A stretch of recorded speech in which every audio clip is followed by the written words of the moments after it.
for myself to get involved. But then all of a sudden, all these like new optimizations, new times, new everything. And speaking of new, here's the new run, new race starting up. vlackSR versus jaysee87. The syncage is unparalleled at the moment. Strong sync as Link falls into Holodrum, asleep, awoken by the fiery redhead that is Din, the Oracle of Seasons. Yeah, indeed. Right here, just talking to all the people at the party.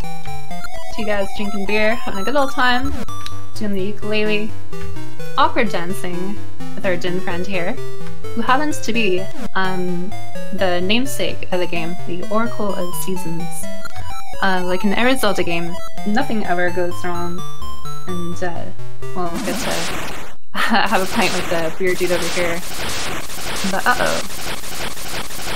Unfortunately, things take a turn for the stormy as lightning strikes and a tornado strikes down. Speaking to us, we find out that this is General Onyx who's come to cause havoc and steal away Din to trap her up in his castle so that the seasons can get sent out of whack, and everything goes amiss. Yeah, indeed. It's kind of interesting that he uses tornado type attack and lightning. Just a little bit weather themed there, but it's more of an iron knuckle, ball and mace kind of attack theme here. I'm not quite sure what's going on, but pretty cool boss for the game, in my opinion. It is interesting that it's the only time that we see him take on his tornado form, if you will. We never see him do that, or really use the lightning again, so it's strange that they used it for that opening cutscene, and that's literally it. I mean, maybe it's more of like the movement technique, more than the actual attack technique. How haphazardly trying to swing your weapon around. It would be good for momentum, but not good for accuracy. So maybe that's the case. And lightning, unpredictable. I could see some rationale behind not using it for a one-on-one, but it would have been interesting to see it reused regardless. As sporadic as it may have been, it was successful in knocking Link out once more, as he's only been in Holodrum for a short period of time before he's shaken awake by Impa and told that he must save Din to restore order to Holodrum. So he has to make his way throughout this realm, collecting the essences, and save the girl. That most definitely. A little bit of a beginner kind of dungeon here. Kind of shows a little bit of basic mechanics, pushing blocks, trying to traverse these very treacherous single tile walkways. Yeah, kind of going through here. Gonna get our first sword, and we'll also see our very first save and quit here. You'll see it very commonly throughout the run. When you save and quit, you go back to the dungeon entrance, or I don't know what the technical term would be, but basically kind of like the last restore point that you get, like if you went to a house and then laughter, that kind of thing. But in this case, in dungeons, they'll take you to a dungeon entrance. So of course, a little bit quicker than making your way back through that little tile labyrinth. Absolutely. The save and quits in the Japanese version of the game are one of the three main reasons that our runners are running Japanese as opposed to another version of the game. The save and quits in Japanese save you, I want to say, around 2 to 3 extra seconds over the save and quits in English, because in the English version of the game, you have to sit through the entirety of the Capcom screen at the start. The other 2 reasons that we run Japanese are, as with a lot of speedrunning games, Japanese text is just shorter, which just creates less text boxes, and there is a region-exclusive glitch that we're going to see in Dungeon 2 with our mini-boss there. Yeah, definitely. And here we got our husbandy tree. Kind of taking a nap. He's a bit of a sleepy dude. A little bit fatigued, so doesn't do too much for us at the moment, but does give us the key to the first dungeon. And we will come back later after getting all the essences. Finally woken up, had his morning, I don't know, ground nutrients and everything from all the weather. And well, let's get into the final dungeon. Quick little note here, this town that we were just in has a random season every time you enter it, so both races were fortunate in not having winter as a season, which would be a small time loss for trying to traverse through it. We will be returning to it, but there are some RNG manipulations that can mitigate that in the future, and then later in the game it's just inconsequential, but I'm very fortunate for them that they did not get stopped by winter in this case. That being said, both of our runners entered into our first dungeon, the Gnarled Root dungeon. Your very introductory, basic, bare bones Zelda dungeon. Nothing too complex mechanically going on here. Just showing you the ropes of the game. Just teaching you the basics. The first dungeon here does bear a number of similarities to the first dungeon in Zelda 1. That being the layout of the dungeon. If our players were to get the dungeon map and show it up on the screen, you'd be able to see that the layout is identical to that of the first dungeon in Zelda 1, along with our Dungeon 1 boss, who is also going to be Aqua Mentis. This is heavily due to the fact that Season started out as a Zelda 1 remake / remaster, sort of reinterpretation of Zelda 1, in the early stages of development before it ended up not being that and developed into its own separate game. A lot of those elements from Zelda 1 and other Zelda games in general do still find their way into. Yeah, the game is a bit of a love letter to the series in that regard, so a lot of fun too. Kind of a facelift for a lot of older original inspirations. Real quickly here, you will see that JC has been attacking some extra enemies. While they are to be slain and quite annoying in their own right, he's actually doing it so that he can get a maple encounter after the dungeon. The route he will be doing is a manipulation to get the power ring. Black will not be doing that, he will be going for a heart ring manipulation. So JC will take a little bit of a time deficit here just to get those extra enemies. And we'll hopefully make that back up later with the advantage of the heart ring itself. Black making pretty short work of Goria here, the Goria brothers, the Dungeon 1 mini-boss. JC not able to get the quick kill either, but nothing too shabby there as they pick up their Dungeon 1 item, which is the Seed Satchel. It comes with Ember Seeds, 20 of them. Starting out, our Ember Seeds are going to allow us to light torches, burn trees, burn enemies, that whole ordeal. It's not the only seed that we're going to be getting. We will be picking up 4 more types of seeds throughout the duration of the run. But until then, we can burn, baby, burn. I got a very cool item.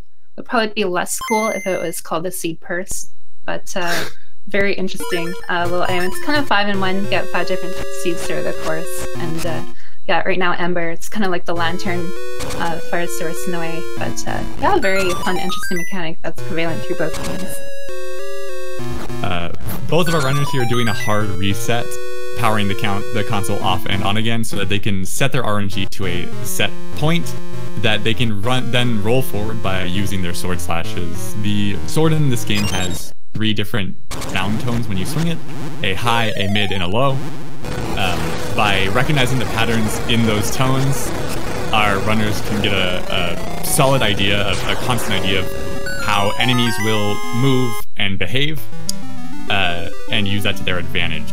So Black there using it, JC as well using it, going to be making sure that Aqua Mentis here does not put his head down in charge at Link. If he does so, the runners do lose 7 seconds per charge. So it's just an initial time loss. However, the manipulation is not going to end here.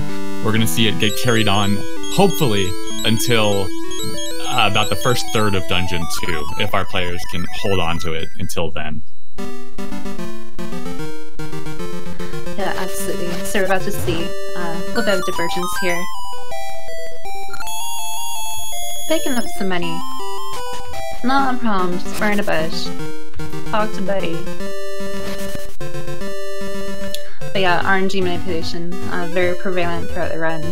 It's actually really interesting, just how much it changes, and the kind of different philosophies some runners can or may take. And of course here we have a Black ring from the shop, and JC visiting Maple.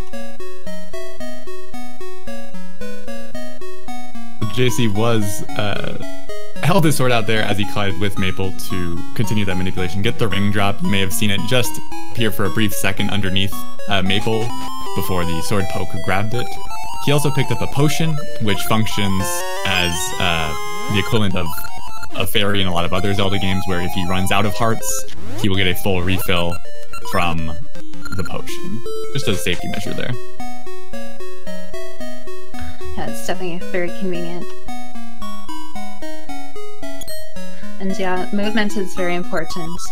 Sword advances RNG, and of course, how the enemies move are part of it as well. But if you spend too long on a screen, they'll end up advancing and rolling the RNG, and sometimes there are backups or ways that can compensate.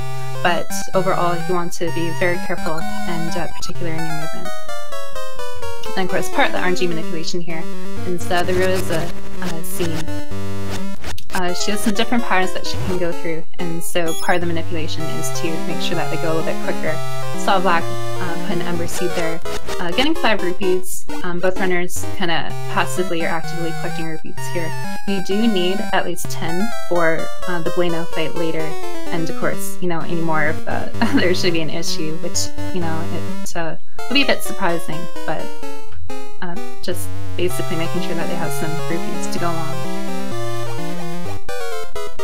And after successfully evading Rose's gaze, they will be entering into a portal to lead them down into the underworld of Holodrum, which is referred to as Subrosia. Subrosia is a lava-filled... it's a lava-filled land with these robed individuals, these Subrosians. You take a stroll around, you can find them bathing in the lava, you can find them with their little dance parties, doing work, all the things good Subrosians do. However, we don't need any. Basically, the hardest people that you'll ever find in all the land. Even their money is just chunks of metal out of the ground. And just carry around chunks of metal. Don't care about seasons. Don't care about lava temperatures. They swim in it. Every season's hot when you're nearby the lava. That's how that works. Both of our runners entering into the Temple of Seasons here, as that's our main purpose at the moment. The Rod of Seasons is going to function as the sort of main staple item of the run by slowly powering it up with the gems from each of the seasonal fairies. We will be able to stand up atop a stump, swing our rod, and change the season. Starting out, we only have access to winter, so we're going to be picking up winter, which will allow us to freeze over lakes, freeze over bodies of water, create large snow piles that can walk on top of, create little snow piles that need to be dug up, and wither trees so that they shrink down to allow passage for length. Yeah, it can temporarily turn every screen into Canada very briefly, as long as there is a stump that facilitates for it. But yeah, very interesting mechanic, just 4 seasons and the way they all interact. A common theme that you're going to see is that you'll kind of do a dungeon, get a season, do a dungeon, get a season, up until you have all 4. And then things will kind of obviously change a little bit different, but kind of a little bit of a rinse repeat. Go to Subrosia, get your season, go to your dungeon, and then that'll continue for a little bit here. So we will be back very soon, but we are leaving for the moment, and I do believe they're still on their manipulation route here. We'll verify once they get out of Subrosia. You should see both JC and Vlack doing a number of sword swings. I believe they are on different manipulations, so the swings that they're looking for might not be exactly the same, but they will be swinging nonetheless.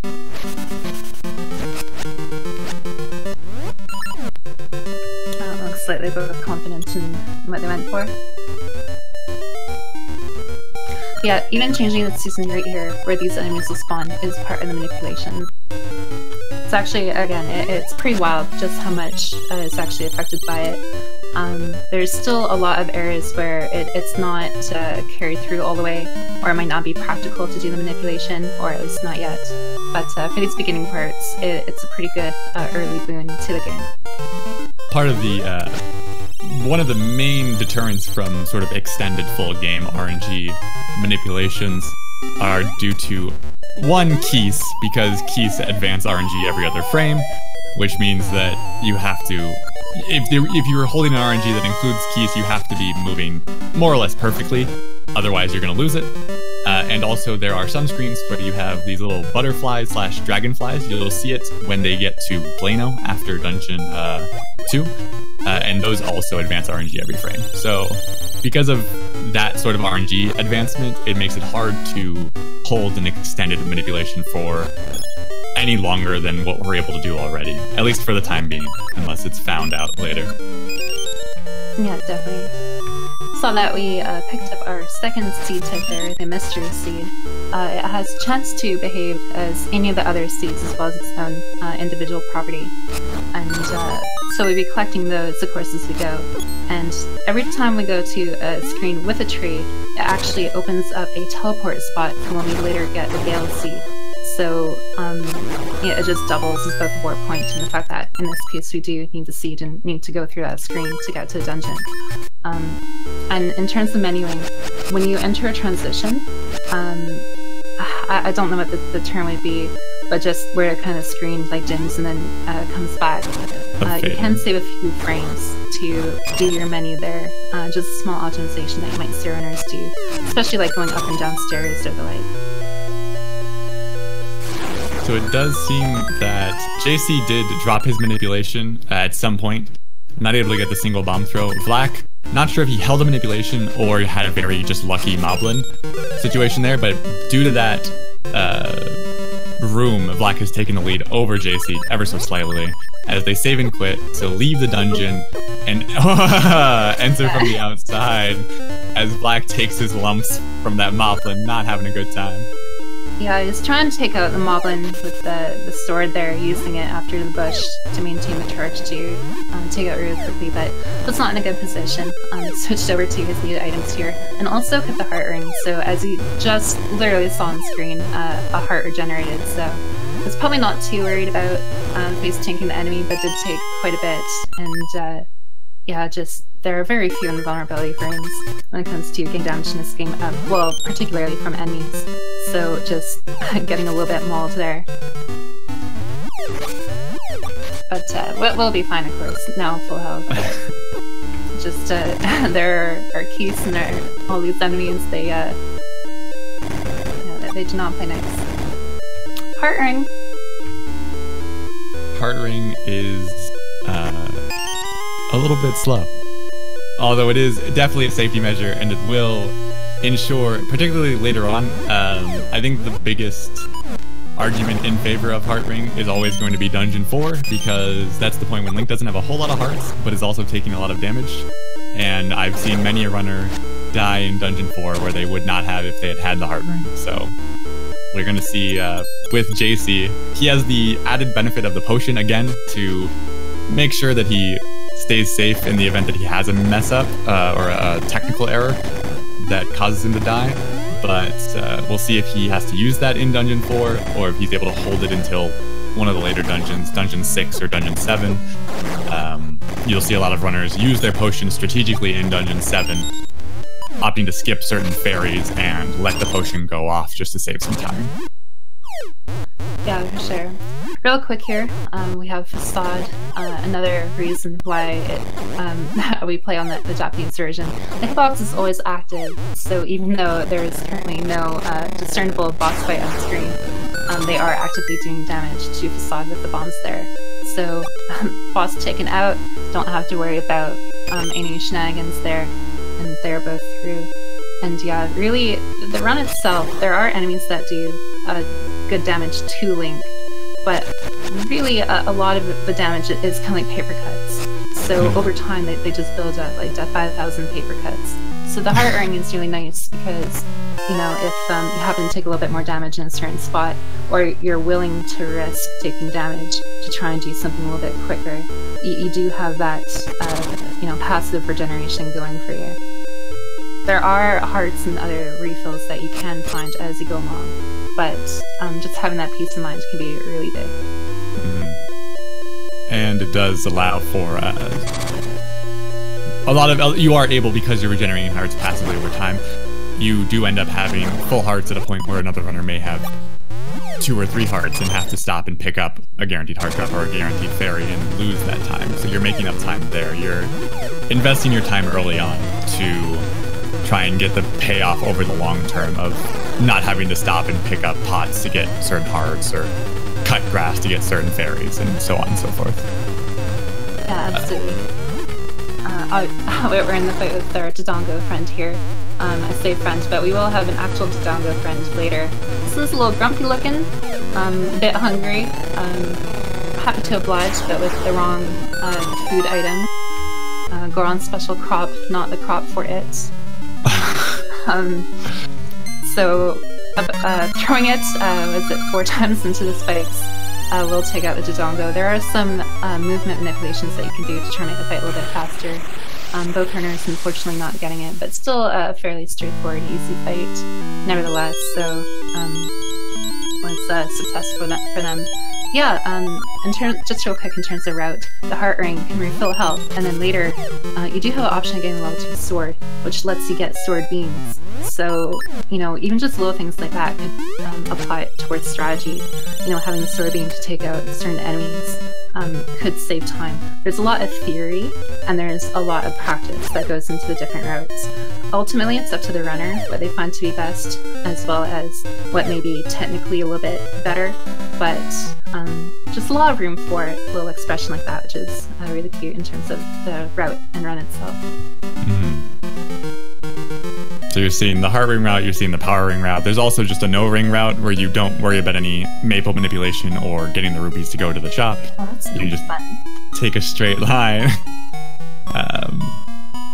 Which, you know, maybe a little bit less exciting. A little bit less exciting, but, you know, some people, they don't need any bling. They just want to go straight forward, straight ahead, not worry about any shiny gems on their fingers. We love all routes equally, except the ones that aren't good.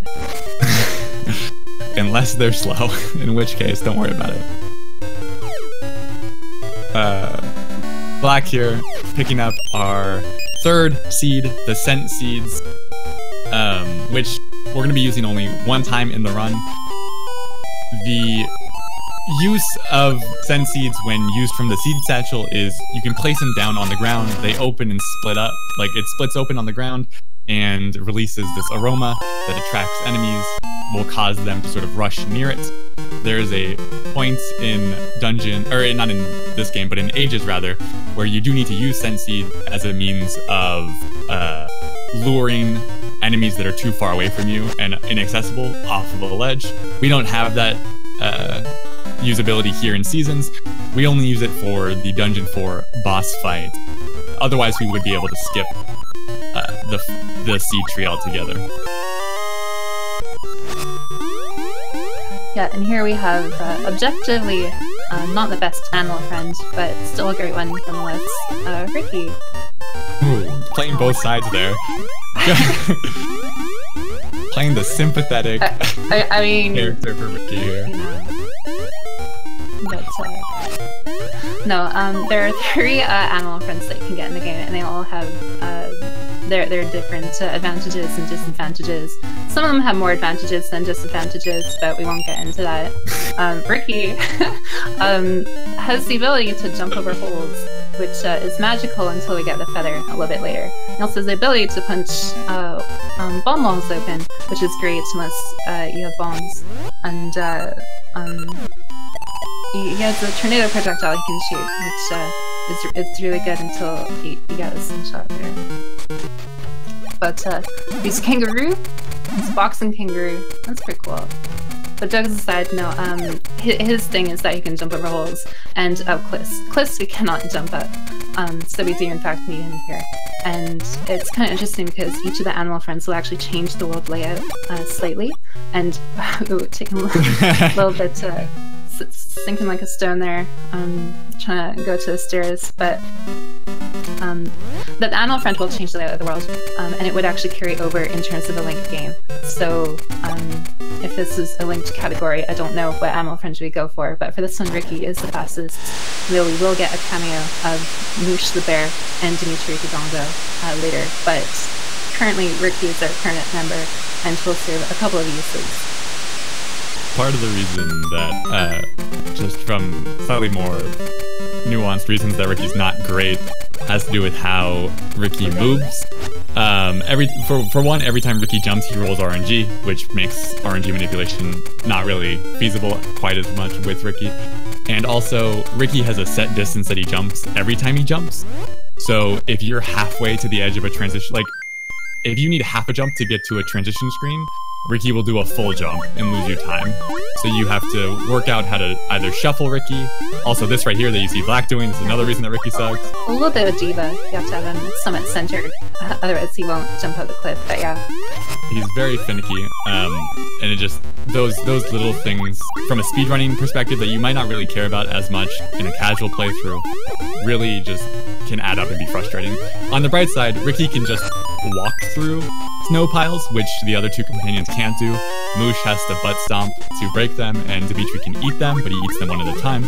So this is a nice feature of Ricky to make up for the fact that he doesn't move very well.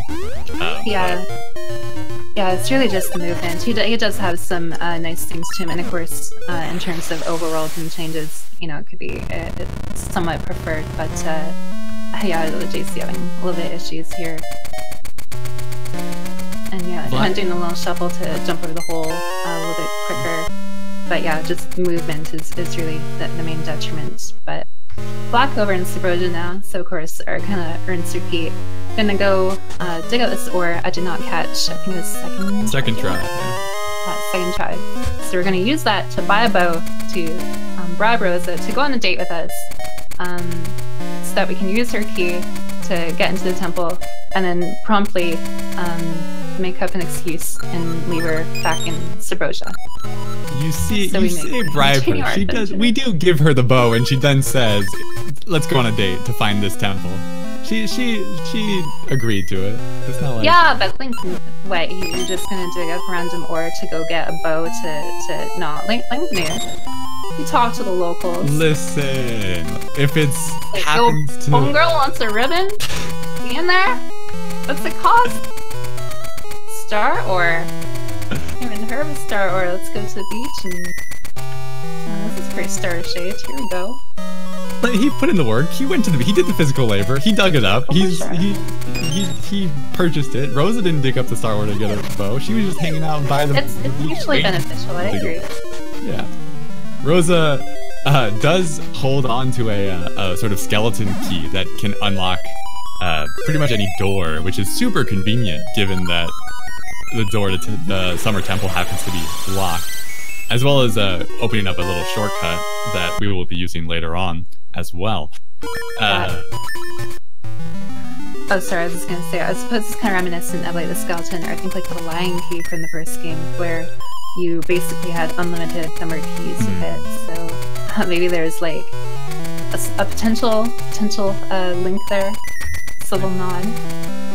Could certainly be. If there was a way to get Rosa out of Subroja and use her key abilities for the overworld, that would be super ideal. But alas, it is not possible.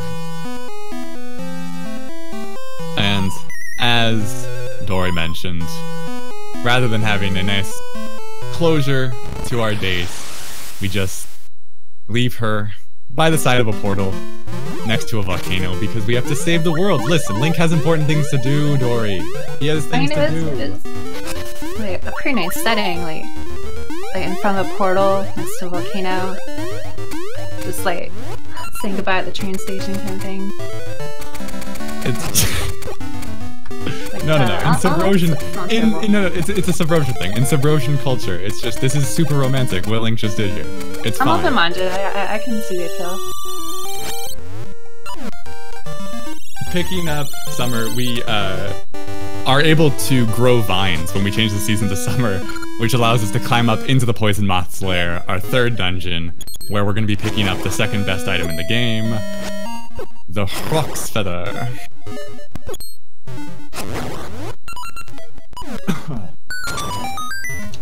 Yeah, very handy item. Just like in Link's Awakening, you can jump in Zelda with it. Traditionally, I only go over like a one-tile gap, and Papyrus Seeds can go over two. But if you have some slick movement, you can actually jump over 3 tile gaps. And so movement and combat is a pretty big feature of this speedrun overall. And Vlack here, trying to manipulate the floor masters. I'm not sure if we had time to mention it prior in the first dungeon, but the direction you're holding when the floor master gets spawned is where the floor master will spawn. So you can manipulate where they go. In the first dungeon, it's very simple. You just kind of tap diagonal and then you traverse them all. But in this dungeon, it's a lot more involved. If you can do it successfully, it will save a substantial amount of time, and they will have to do it again later in the run. But not getting it isn't too bad either. You have to pull out your sword and take them out. I say not too bad, it is a decent chunk of time, but it would be better than getting sent back to the beginning of the dungeon. It's one of the largest demonstrations of why we try to avoid swinging our sword unnecessarily as often as possible. Every time you swing your sword, Link stops his momentum, has to do the swing animation, and then continue forward. So by minimizing the number of unnecessary sword swings throughout the entire run, this just happens to be a very good microcosm of what we're trying to avoid. But the entire time we're looking to avoid slashing our sword unless we have to. Yeah, and as supposed to go along with the prior theme regarding RNG manips and all the ways in which they can go catastrophically awful. If you have to pull your sword, you're slashing them, you're advancing RNG, it would just be very messy. JC, playing a little bit close there, almost getting caught by one of the floor masters. If they catch you, as in every Zelda game, you get sent back to the start of the dungeon, which is a pretty significant time loss, not only because you're losing the initial time of getting sent back to the start of a dungeon, which is terrible, but then you're also missing out on Pegasus Seeds. Our runners did pick up the Pegasus Seeds, our 4th seed, which function as our speed boost. Ooh, saving it there. Our speed boost, the sort of equivalent of the Pegasus boots in Link to the Past or Link's Awakening, but rather than having an unlimited amount being sent in a straight line, we have this limited use seed that we can have a little bit more control and mobility over. So if you get caught and sent back to the start by the floor masters, you're missing out on seeds that you need for your route. So it's just it's an additive time loss that you're getting if you get caught. Yeah, resource management is fairly important. You will see the runners actually make special trips to go back to the Pegasus Seed later in order to restock their current count. And real quick, Vlack was moving through those rooms there and did a very, very nice unbuffered jump on the swamp there. I don't know the exact frame window, I think it's 2 frames, but it is. It's a 1-frame jump, but it is on the 2nd frame that you're touching the swamp. Yeah, I remember messing around with that, and I tried to jump and I just like get a neutral jump instead of a forward jump. But yeah, very skillful jump by him there. So just wanted to call a little bit of attention to it. Ooh, yeah, gotta be careful. They have a very hands-on approach and will take you again to the beginning of the dungeon. And yeah, resource management, health, be it health, heart ring, entire routes centered around it, entire menuing. Potentially centered around it, and Pegasus Seeds, bombs, all such things to review. Again, rupees are no longer a consequence, but just little things like that add up, and errors leading to errors. Vlack here, fighting our trio of squids, Omuai, needing to lift them up out of the water one by one and slash at them. They take 4 slashes to kill without any sort of power enhancement, and they happen to jump 3 times and land on the 4th, so if you get your 4 slashes in, they end up dead, which is ideal. Yeah, definitely. Almost unagi, but not quite, though Link does effectively cook them in the end. But very nice jump by jaysee on the return for the swamp there too. A little bit easier on the return, I'd say, but still same principle applies. You can see here he's trying to maintain the minute. Looks like he messed up. He did summon the one master to the north, so it would eventually catch up to him. So being conscientious of that, already preemptively taking out the sword, but the longer you can maintain it, a little bit the better. And here we have Mothula, somewhat less arduous than Owing to Past, though now it's kind of a combination of Moldorm. But yeah, right there, that's exactly it. Not a terribly hard fight, but it is very unforgiving if you do end up getting near an edge. So it's a mix of trying to go fast and play it safe. Yeah, just have to be very careful. Should be fine here, because again, in terms of damage and momentum, he wouldn't really get pushed towards the edge, so that was fairly guaranteed there. But spacing, positioning, very important, like in all Zelda games. We're looking over at... sorry, small time loss, not a big deal. Still has a lead to give. Not too far ahead of JC, but definitely growing an advantage. So can thankfully sacrifice a little bit of time here. If you caught any of JC's Omoa fight, you would have noticed that the Omoa has died in 2 slashes as opposed to 4. That is one of the many perk benefits of the power ring that you're going to see on JC's side, taking half the swings to kill that Dungeon 3 mini-boss. And as he goes through into Mothula's room, hopefully not falling, you should see this fight be a lot quicker, just because of how much more damage that Jason's going to be able to do. Yeah, this is... we have to be careful. This is the advantage that such a ring would provide, and unfortunately uses this potion there. So a trade-off to the power ring is that, now unless I'm mistaken, the base damage of our wooden sword here is 2 damage, and then the level 2 power ring itself also increases it by 2 damage. So it's quite a substantial boon, but the trade-off is that you actually also take more damage in return. So JC unfortunately taking a hit there and using his potion early, that is very much not ideal. As Pete here mentioned earlier, with Dungeon 4 kind of being a little bit more difficult in terms of taking a lot of damage. You know, losing the potion there would be a little bit more ideal, but again, that's kind of a trade-off of the route. Absolutely. Meanwhile, Vlack showing us the Natsu region of the game, which is the main area that Dory mentioned being changed based on which companion you have. So because we have Ricky, it was full of high cliffs and small holes for him to jump over. If we had had Moosh, it would be full of pits for, like, long streams of pits for Moosh to fly over. And if it was Dimitri, then it'd be filled with water for us to swim through. So we have Ricky, so we get to use the cliffs and the small holes to jump over before abandoning him for the last time and never seeing him again. Oh. But yeah, definitely. I'm kind of partial to the water myself. And speaking of water, we are in Sunken City here, where we will meet our next animal friend. My personal favorite.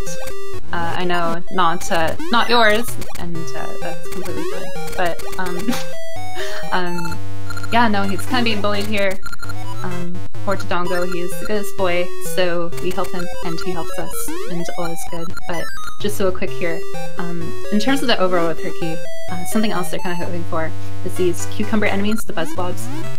They do drop seeds, so it would also be very nice if they did happen to drop one for our runners. I don't think Black got one. JC is still going through, so he could get one here, which would be nice, but so far not too much. They're looking for a Sen seed drop and a Pegasus seed drop. The Pegasus seed drop is far more important, or far more beneficial. The Sen seed drop is just to make the Dungeon 4 boss fight a little bit cleaner, give a little bit more leniency there. Yeah, kind of a human error kind of buffer. Right. Yeah, just a safety mechanism. It's not that Dimitri is not a great animal, it's just that the objectively best animal has yet to come. And we're gonna see him quite soon. And if you disagree, it's okay. I understand you're allowed to like Dimitri more as long as you understand that Moosh is the best. That's fine. It's fine with me.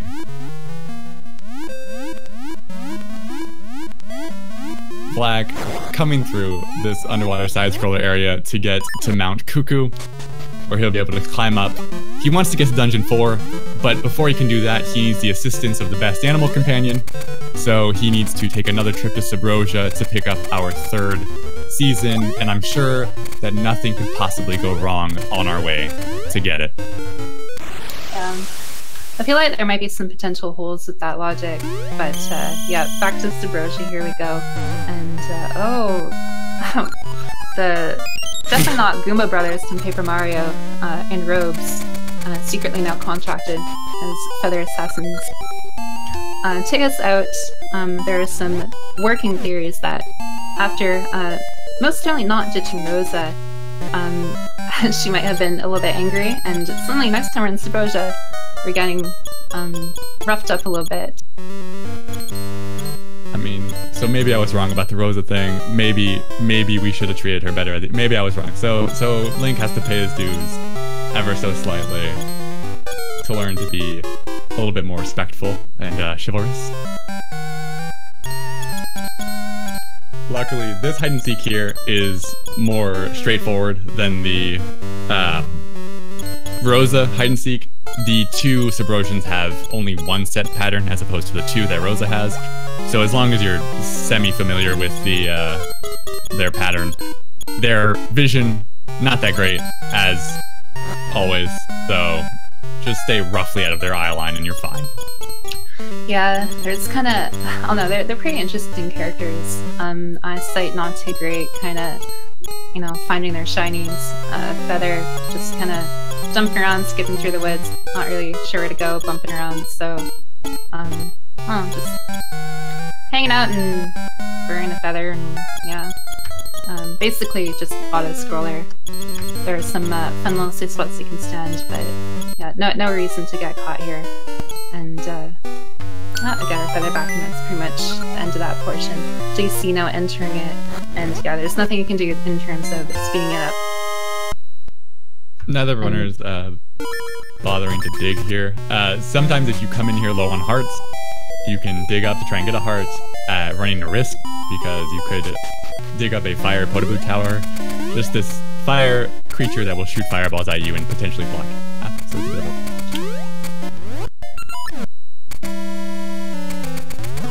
if you get bored and want to put your heart ring to test if it's not been getting much use, then you can definitely risk that. Have some fun digging up ore, but otherwise, yeah, it's probably not a smart thing to do. Black taking that jump there a little bit slower. You can make it if you go quick, but it's a little bit tricky. So just decides to wait it out. And pick up, bring our third season. Spring's going to allow us to bloom different types of flowers. There are two different types of flowers that you can cut down. And then there is a third type of flower called the Blast Bloom, which will suck up Link and shoot him up into the air up the cliffs, eliminating one further need for Ricky altogether. Also has the best name ever. Blast Bloom? You for real? This is so cool. Yeah, we see JC here digging up a little bit, so you can see the ore chunks. That is the currency in Subroja, which I just thought was really cool as a kid, but we have no use for it in this run here. So dig it up and then promptly ignored it. But yeah, small lead for Black here, and right now he's kind of doing a nice little, I guess it's a glitch. He's basically kind of nudged the mushroom type object there, just because of the way kind of like collision alignments work in the game. You can put Link into the wall a pixel basically, which is just enough for the bracelet's hitbox to reach the bird, and kind of saves a little bit of menuing and movement. Nice little time save there. Chat, do you see what's on the screen right now? Just gonna throw that out there, that you're all here to see the best companion of all time. Right here. Look at him. Look at him, chat. He's beautiful. He's adorable. He's blue. He's a bear. He can fly. He can stomp. Look at this beautiful bear. It's Moosh. Thank you. His wings are dainty, but his gait is mighty.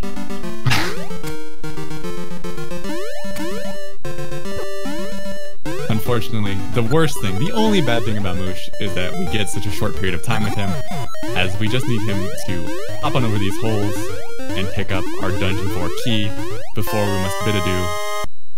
And go on our... Black did pick up a bomb drop from the flowers as he was going to Moosh, which is good because it means that he is going to be able to skip the bomb chest inside of Dungeon 4. Because we gave our bombs to the children to be able to get access to Dimitri, we were at 0 bombs. And if we don't get the bomb drop from either a moblin or from the grass, we need to take a little bit of a time loss inside Dungeon 4 to pick up a chest. Yeah, I believe those flowers might actually also drop bombs, I think, but they're RNG dependent. Yeah, the bushes will have hearts, but the flowers may or may not have bombs, so I suppose you could go for them. But yeah, there is a chest in the dungeon, which is convenient, but not very quick to get to. And JC, getting on his screen from different flowers, a bomb drop, so both runners would be good for drop bombs, so we won't have to worry about that in terms of a potential time loss. Black doing the classic Zelda engineering logic, putting a key into a hole and stopping a waterfall, because that's what you do.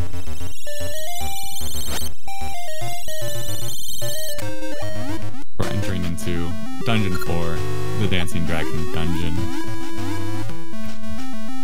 Very fitting name, just because, I don't know, I think this is definitely one of my favorite tracks, but I know a lot of people also like the tune for the dungeon, but pretty interesting dungeon itself. You'll have bits of water, but it's also very minecart heavy. So it's kind of a little bit of a maze of sorts, not quite, but just very different pacing from the other dungeons. Obviously, as you go through a game, they get a little bit more nuanced and technical in what they feature. So here, just some newer elements. Unfortunately, this room in particular feels... Oh, this is inspired. Yeah, I know. You could be doing this frame perfect, fast as you could ever do it, and you're still gonna feel like you're losing time just because you're just pushing pods. Yeah, definitely. Do you see going for a jump here that Black went for earlier? If you try to jump across the gap on a perfect alignment, you'll actually have difficulty with it. So you can either jump and then change your direction a little bit to the diagonal to get onto the land, or you can do it preemptively. But just kind of a little bit of a quirk in terms of the game. But of course, normally with seeds, you'd be expected to do it, but without, you can still make it with that precision. And you see Black here, cancel to the map screen. He just does that because it will let Link act a little bit quicker. It's kind of in terms of menuing to save a few frames. Those platforms are on a bit of a cycle, so it goes to the map menu in order to facilitate the earlier movement to catch the cycle. And after picking up that key in the dark room, you can just do a quick save and quit and head on over to the right side to carry on forward.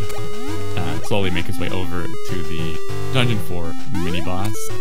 You need to pick up 2 more keys. Oh yeah.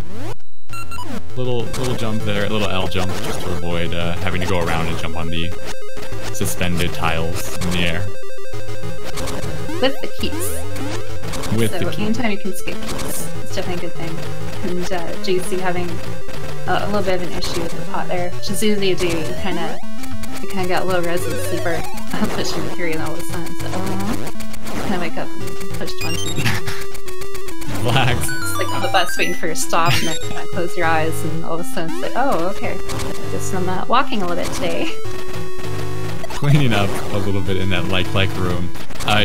You want to get lucky with the RNG there and hope to like spawn next to the water, so that you can just give them one quick slash and push them in.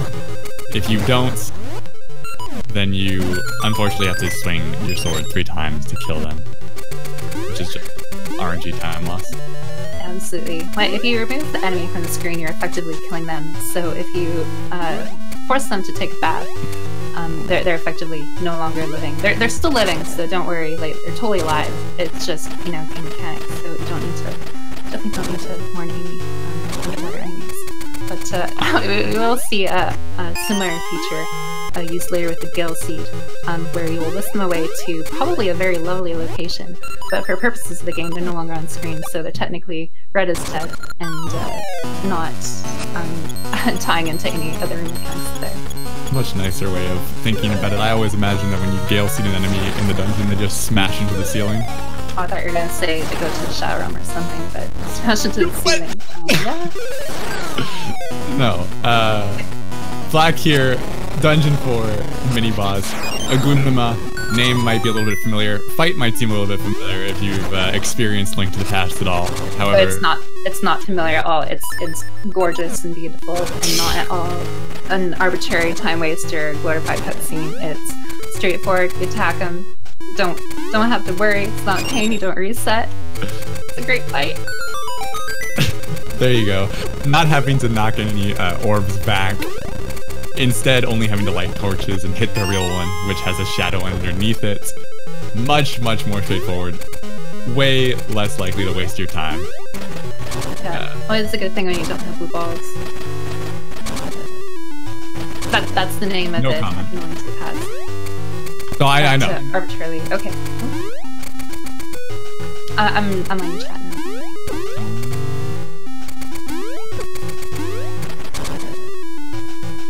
Black here, picking up the slingshot from the dungeon item, able to sling seeds at a distance, using it so that we can fling our ember seeds across the way to those torches and spawn a chest.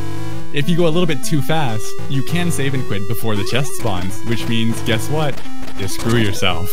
So you just want to be a little bit hesitant, not wanting to save and quit too early, and putting yourself in an awkward position. That did happen. That did happen a little bit in a previous race today. One of the runners did end up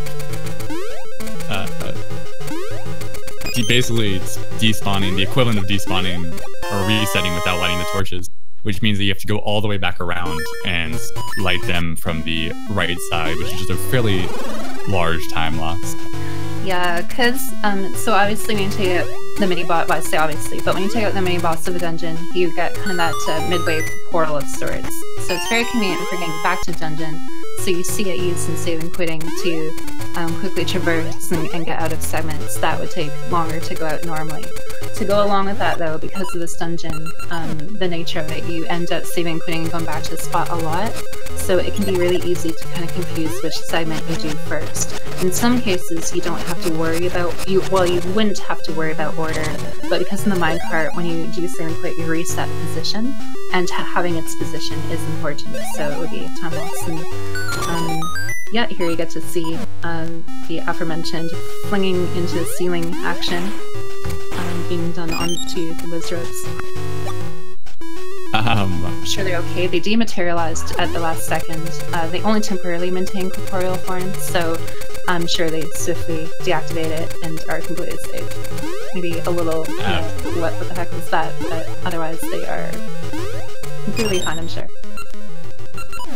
Listen, Link's the good guy here. Link's doing all Link's doing what he needs to do to save the girl. He burst the countryside, he ditched the girl. Whoa, listen, I mean... harassing the wildlife? No, listen, sacrifices need to be habitat. What? This is called the Dancing Dragon. I don't see a Dancing Dragon. I can't help but feel like maybe Goma dispatched the Dancing Dragon and took over. Again, Goma's the bad guy here, or bad girl here. I saw Crouching Tiger, Hidden Dragon. I mean, because it's so hidden I didn't see no dragons, but I didn't see any Crouching Tigers either. You know, I think that maybe we need to cut Link a little bit of slack and just accept that he's doing the best he can, alright? Sometimes you need to save the world, and you leave a girl on the side of a portal. So it happens. I don't know, like sometimes you have to fling some enemies into the ceiling. It happens. But where do you draw the line though? Well, we're gonna find out later on in the dungeon how far Link's really, or in the run to see how far Link's willing to go. Black here, making pretty good work of Goma, getting a clean kill, and now on the outside, taking a dip into the water to pick up the second gem. We picked up one with Ricky before we went into Sabrosia, prior to Dungeon 3. We pick up our second one here after Dungeon 4. We're going to pick up 2 more, but that won't happen until after Dungeon 5. And just real quick here, how we do see use of the Gale Seed and can work to all the previous trees, so very convenient movement type option. And just real quick, for Crab Goma, how many hits does it take to take out Goma? When she has her claw still on. 15? Yeah, it's 15 when she has her claw on. And then if you remove her claw, it's 5. Gotcha. So yeah, the other scent seeds would have been obviously a backup. You can hold a maximum of 20, and yeah, so. So yeah, and the way that the Goma fight works in the speedrun is we don't bother cutting off her claw. Typically, you're expected to cut off her claw, and she can't defend her eye. But there's a particular horizontal alignment that Link can place himself at to bypass the claw and still get the damage in. An optimal fight, like a task fight, still would be faster to cut off the claw. But unfortunately for RTA purposes, Goma gets very sporadic when she loses her claw. She doesn't like to open her eyes, she moves side to side, she spawns her larva, which just makes it super erratic and inconsistent, and so we just shoot the shot with the slingshot. Just to make it more consistent and still a very quick fight. It's really important to maintain your X coordinate here, maintain your X coordinate. The Y coordinate doesn't matter too much, you still want to stay close to Goma, but it is a small window in order to reach. JC, missing a few seeds there, had to go to Ember. Still very effective, but Ember seeds will be useful later on, so you don't want to tap into those too much. And of course, real quick, but even before that, you will sometimes see runners do a menu buffer in order to facilitate an easier jump.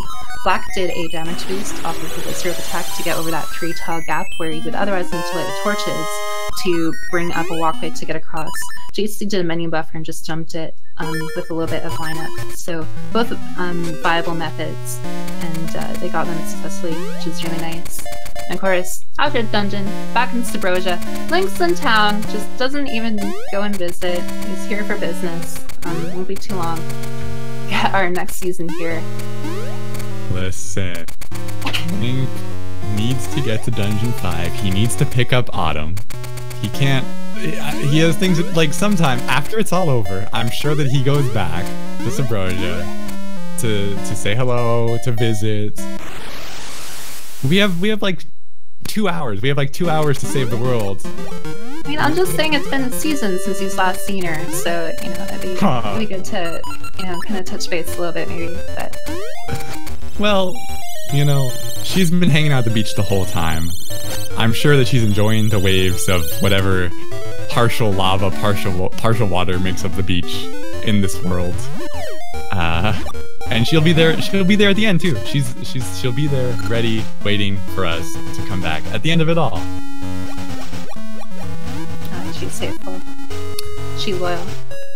She's loyal. But Dungeon 5 here for Wag. So still obviously a bit of a lead for him. Grown a little bit, but still a lot of race potential. As everything goes on, it gets a little bit more difficult.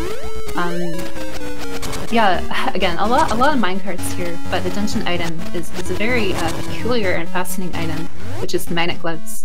We get these right away in the dungeon, and then do a little bit of some sequence breaking type stuff later. But very cool item. They have their polarity, so not only can you pull and repel different orbs as part of the puzzle, but you can use it to push and propel Link. And there are some pretty cool tricks and shenanigans that go into it, but just a very inspired kind of dungeon item to go through, or to acquire and use, which they would expect you to use right here to escape and teach you the mechanics, but we ignore that, save and quit. We know the mechanics, we're speedrunners, we got it all down, so we can just leave, no tutorial necessary, and just hop right in, doing some jumps, doing some pushes. You're gonna see Vlack here. He's not gonna do it. Apparently, it's a one-frame trick to jump. You can propel yourself over the gap, and then apparently, I guess the game takes a frame or so to read Link's position. So you have one frame in which you can actually jump across it. You saw Black do a menu buffer, or rather a select buffer there to the map screen, just to kind of time the timing a little bit better to jump across. Makes it a little bit more consistent. Cool.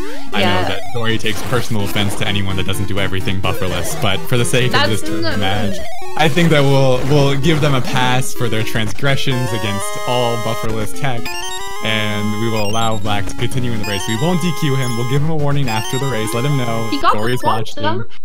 That was really hype. I'm actually more hype for that, I think. But yeah, a big thing, of course, is that in all speed games is what is optimal, what is safe, what is consistent, and what is personal.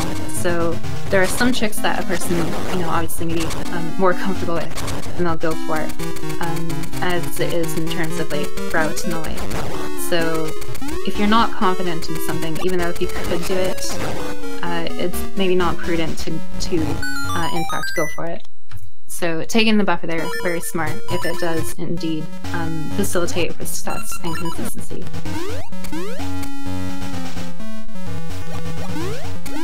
And at this point, Black just needs to collect 2 more. We're going to see another sort of capitalization on how the Magna works with rotating sources of polarity, where Link can walk a lot more than 1 frame and just sort of float over the air and walk over the pit and still get a jump off. There's a lot of leniency there just based on how the magnet interacts with the source, and because the source is turning as well. It's very interesting how it all plays out. Yeah, I was really surprised to learn about it. That does make sense because obviously it's rotating, so the idea is that you would switch your polarity to propelling. But I guess obviously children and adults may or may not have 1 frame input ability, so naturally the window would have to be larger. So I think as a quirk, it would probably just allow you to kind of walk on air for a little bit and jump instead of simply switching the polarity.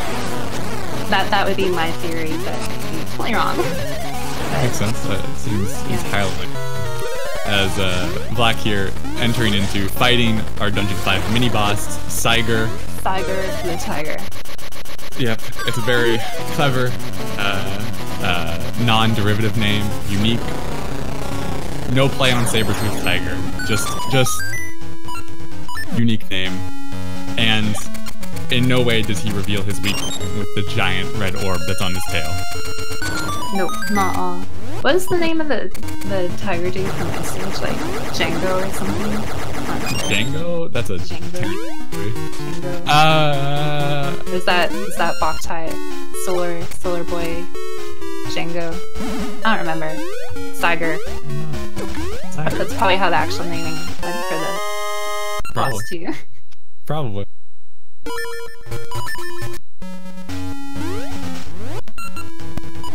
Tony? No! You can do better than Tony.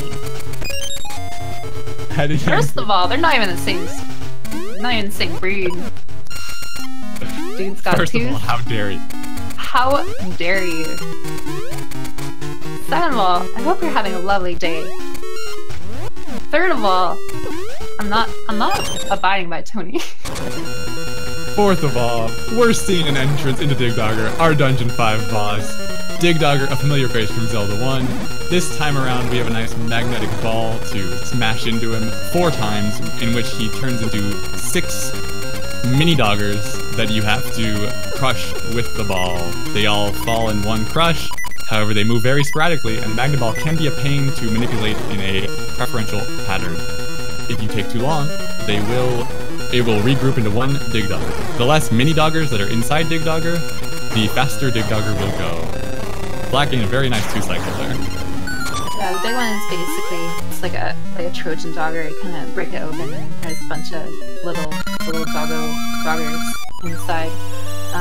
Pretty fun fight actually, obviously. not at all vanilla from the original game, but very unique mechanic. Although I feel like it's the kind of fight that a lot of people either like it or they don't like it, just because it requires a lot of spacing and timing awareness and reading the patterns of the many doggers in terms of their movement. So it's the kind of boss where it's really easy to lose a lot of time or struggle on. But if you do fight it successfully, it's a very satisfying fight as well. Unlike the next boss that we'll be fighting, but we'll talk about that later.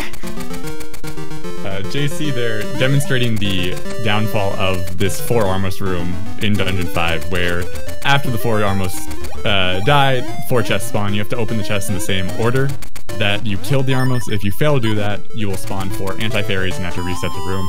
JC also accidentally wasting a Pegasus seed there, unfortunate, as Vlack, meanwhile, is making his way to pick up the final 2 gems that we have yet to get. He picked up the circle one there from the old man, who has been hoarding it this whole time and refuses to give us it until we prove our worth by completing Dungeons 4 and 5. Yeah, most certainly. So of course, throughout all the seasons, we will be going to Sabrosia later, but a little bit of change of pace, getting these gems, going to a very fun spot in the game, I think, casually, and in terms of the speed gem, Charm Ruins. But until then, we have to, because we need the mystery seeds, it's typically quicker to just have a slingshot the seeds in order to hope for a chance to light a torch. Because big mystery as to what you have to do in this area to spawn that Moldorm and get the final gem. But having a little trouble though, wasting some seeds. Not terrible, but well, you know, just arbitrary kind of time loss there. Yeah, with all 4 gems that totally don't look like PlayStation symbols whatsoever. It's confirmed. Oh, it's confirmed. Seasons Remaster on PS4, coming 2019. Beautiful. You're welcome. See it now. They're the wrong color though. What? No. Shh. Don't. Listen. Don't ruin this for me, okay? I need Seasons on PS4. I need a remaster. A little bit harsh and aggressive moves, so I'll give you this one.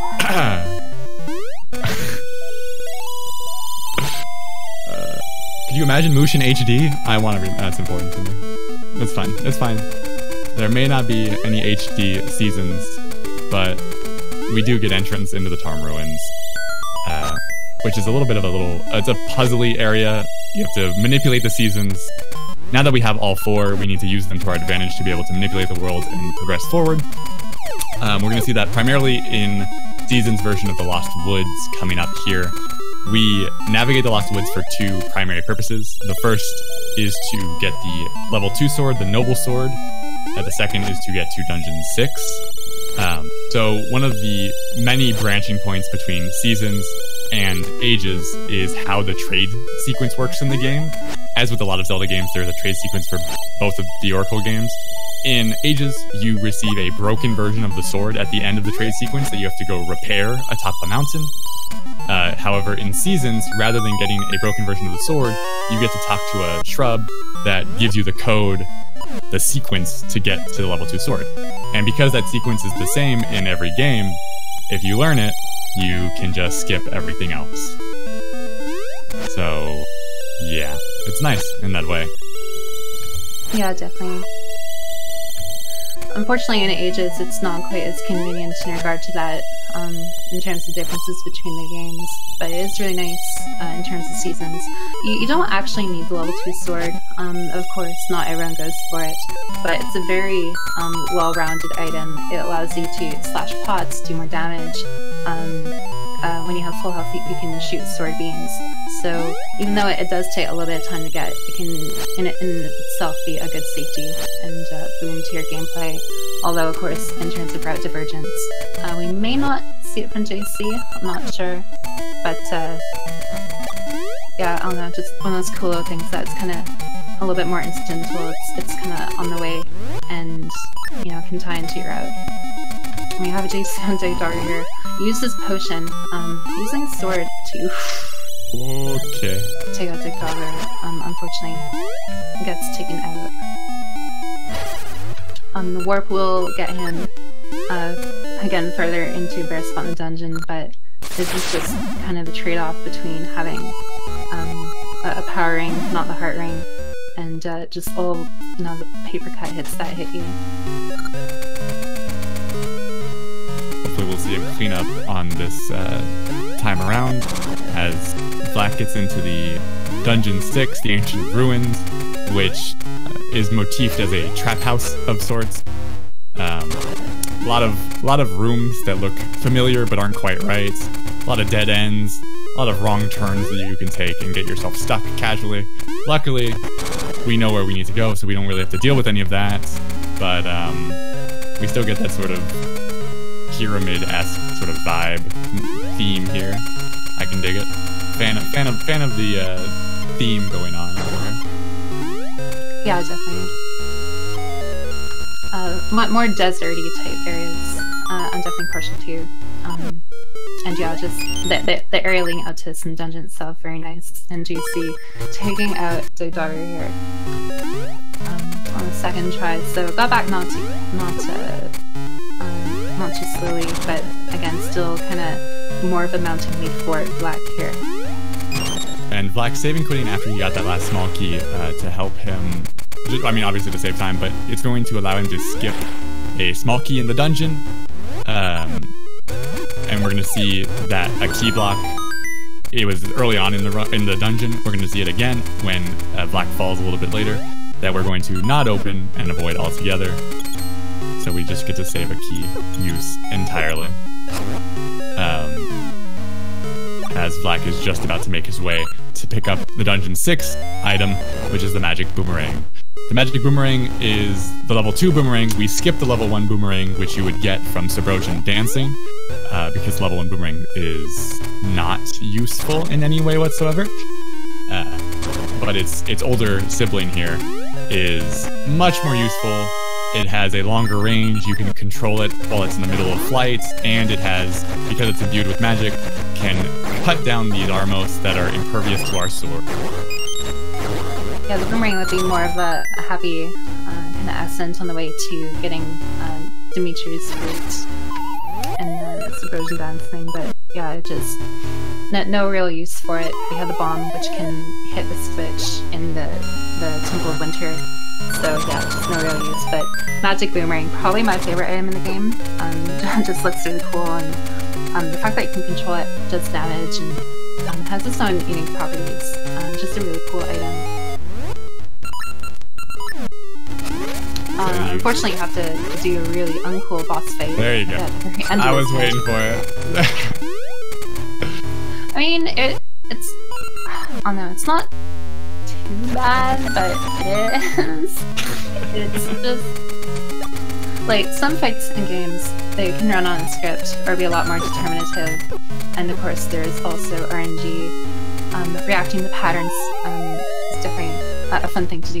If you have enemy RNGs or movements, reacting and acting, correctly is a lot of fun. But some fights, they're just not fun. Or they're not as fun as they could be. Challenging, but in terms of speedrun, potential time loss is the enemy. Yeah.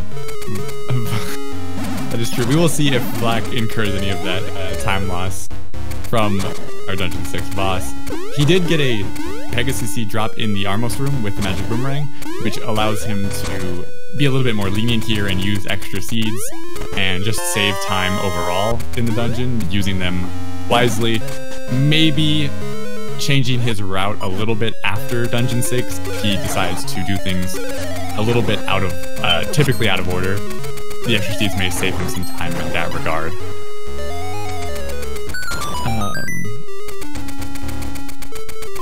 And Vlack's gonna need to pick up one more small key before we get into our Dungeon 6 Mutiny Boss fight with our friendly neighborhood imp, Vire, who's just a real sweetheart. Oh yeah. Vire here has 3 different attack patterns. One right there, where he charges right in, makes it nice and easy for you. one right there where he just charges in. Okay, maybe he only has one attack pattern. Let's find out. No, second attack pattern where he circles around. You can still hit him, but it's a little bit tighter. And then he has that third attack that you saw where he pops in the corner and shoots a fireball. You can't really hit him there. Black having a pretty solid fight, about a 6 cycle, I believe. In Ages, you also fight Vire in Dungeon 6, but there is a manipulation that you can do for Vire. The manipulation is not viable. There is no viable manipulation in Season, though, so we don't have a manipulation. We just kind of have to hope. Yeah, definitely. Both games very fun, very different in terms of speedrun, which oh no. Yeah, that was pretty interesting. He got a little bit scared for the Floor Master and ended up spelling, Search and Doom, going back to the beginning here. Of course, just taking out Vire, it's certainly not too bad, but not ideal. We'll give JC a little bit of time, but just real quick, both games very different, especially in terms of speedrun. They both have their pros and cons, and of course, right here we're honoring Seasons, but definitely don't be shy to check out Ages at some point either. Very passionate community for both games, and both a lot of fun. Black getting very lucky here. I like that strat. as he so that button that he pushed that spawned the staircase, he may have made it look like that's always first try, but it's just a 50-50. And he had to do it twice, and he got first try both times. And there's no guarantee or manipulation for that. He just got super lucky. I haven't seen, but I know I've watched the VOD of Saga's doing 18 tries on that button before he got the staircase. So you can get really, really hurt by that as far as time goes. As Black is now fighting Dory's favorite boss of any Zelda game, right here. Manhandle. I don't hate it. It's just like, I don't know. It's the most tiring boss. I'm literally playing it, and my thumb is like starting to get sore. I'm like, I mean, I don't know. It's kind of like Lamola in a sense. Like on paper, it seems really fun, but in practice, it's like I don't know how to feel about this. It should be funner, I think. So rather than having the Zelda 1 property of just like putting a bomb down and blowing up all the heads, you instead use your magic boomerang to hit the mouths on Manhandla's body when they open up. You need to hit each head 3 times. Every time you destroy a head, Manhandla gets faster and more erratic, so you want to try and bring down the heads all at the same time. The caveat there is that if you are in front of a head, it will not open, so you have to wrap your boomerang around to hit from behind.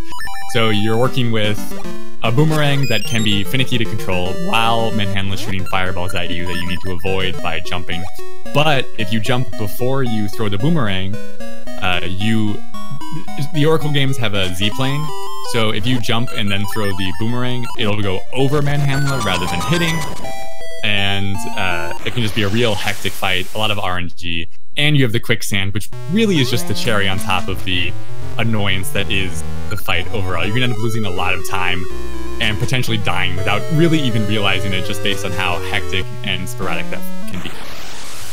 Okay, yeah, that makes sense. I always kind of thought that maybe it was partly disengaging the hitbox from being able to connect on the mouse, but yeah, the Z-plane would obviously make sense too. Like, what happened? Like, if you throw the boomerang and then jump, you're fine.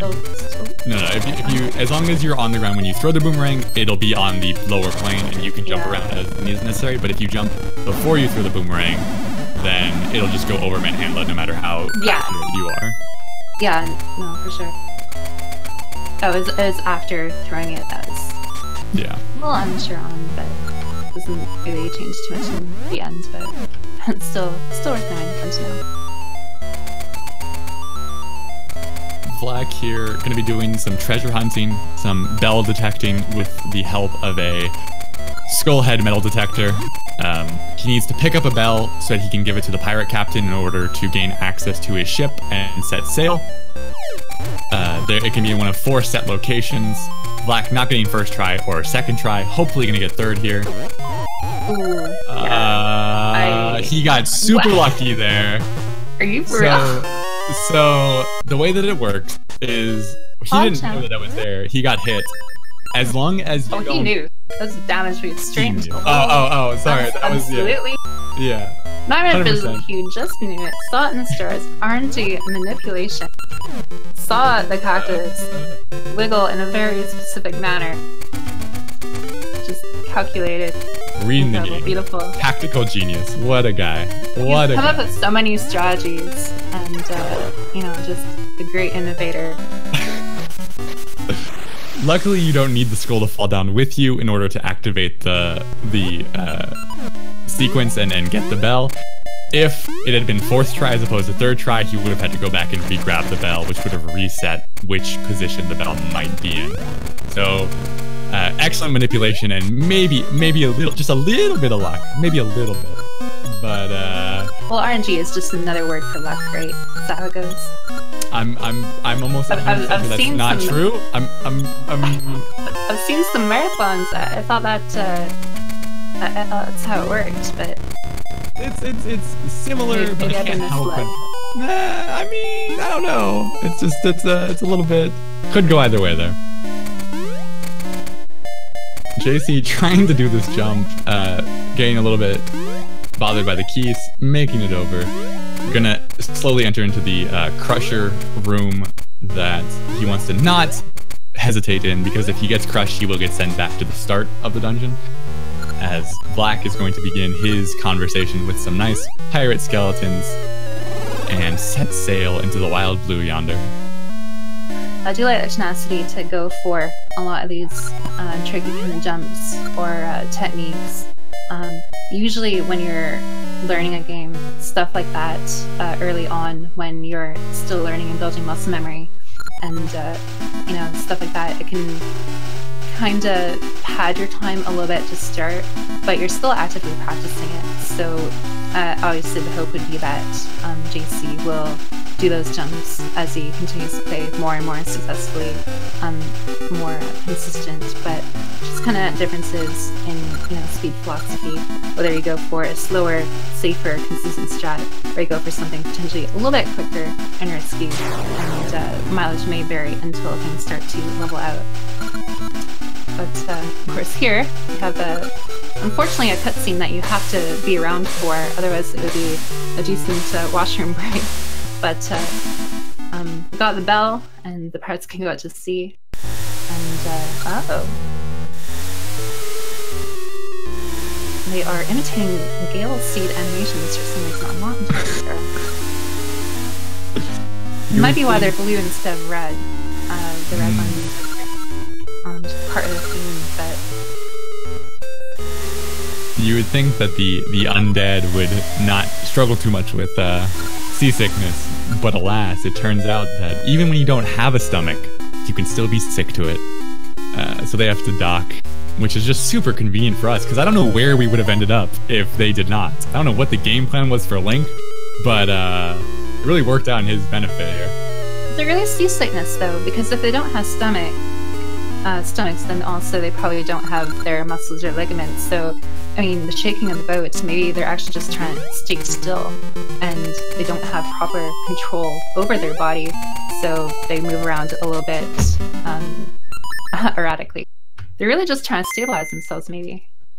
Yep. It is entirely possible, but I have verification. I've checked with my people, and they've confirmed with me. You called Capcom?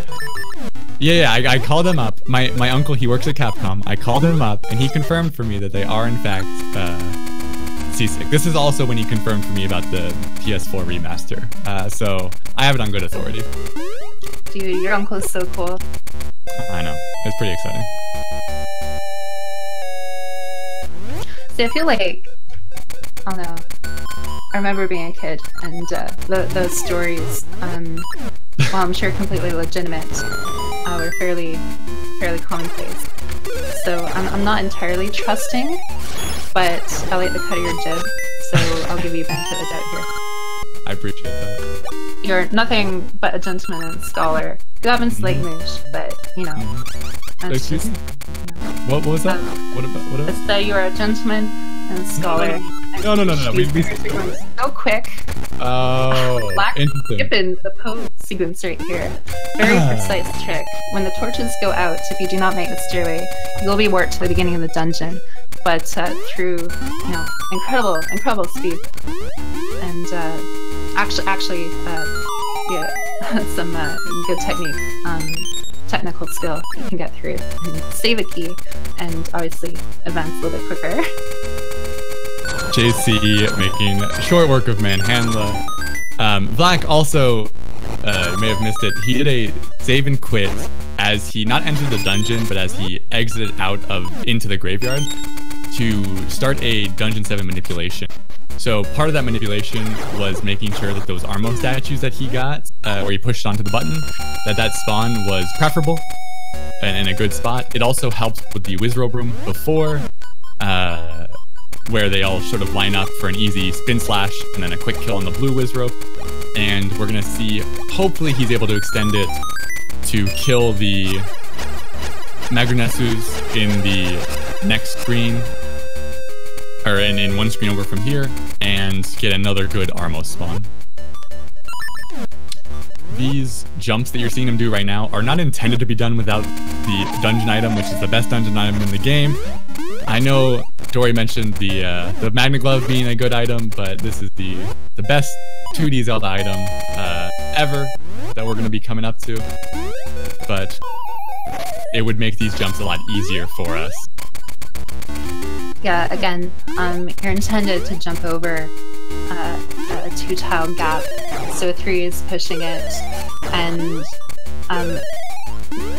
jumping over a wobbly shape 3 is it's also tricky.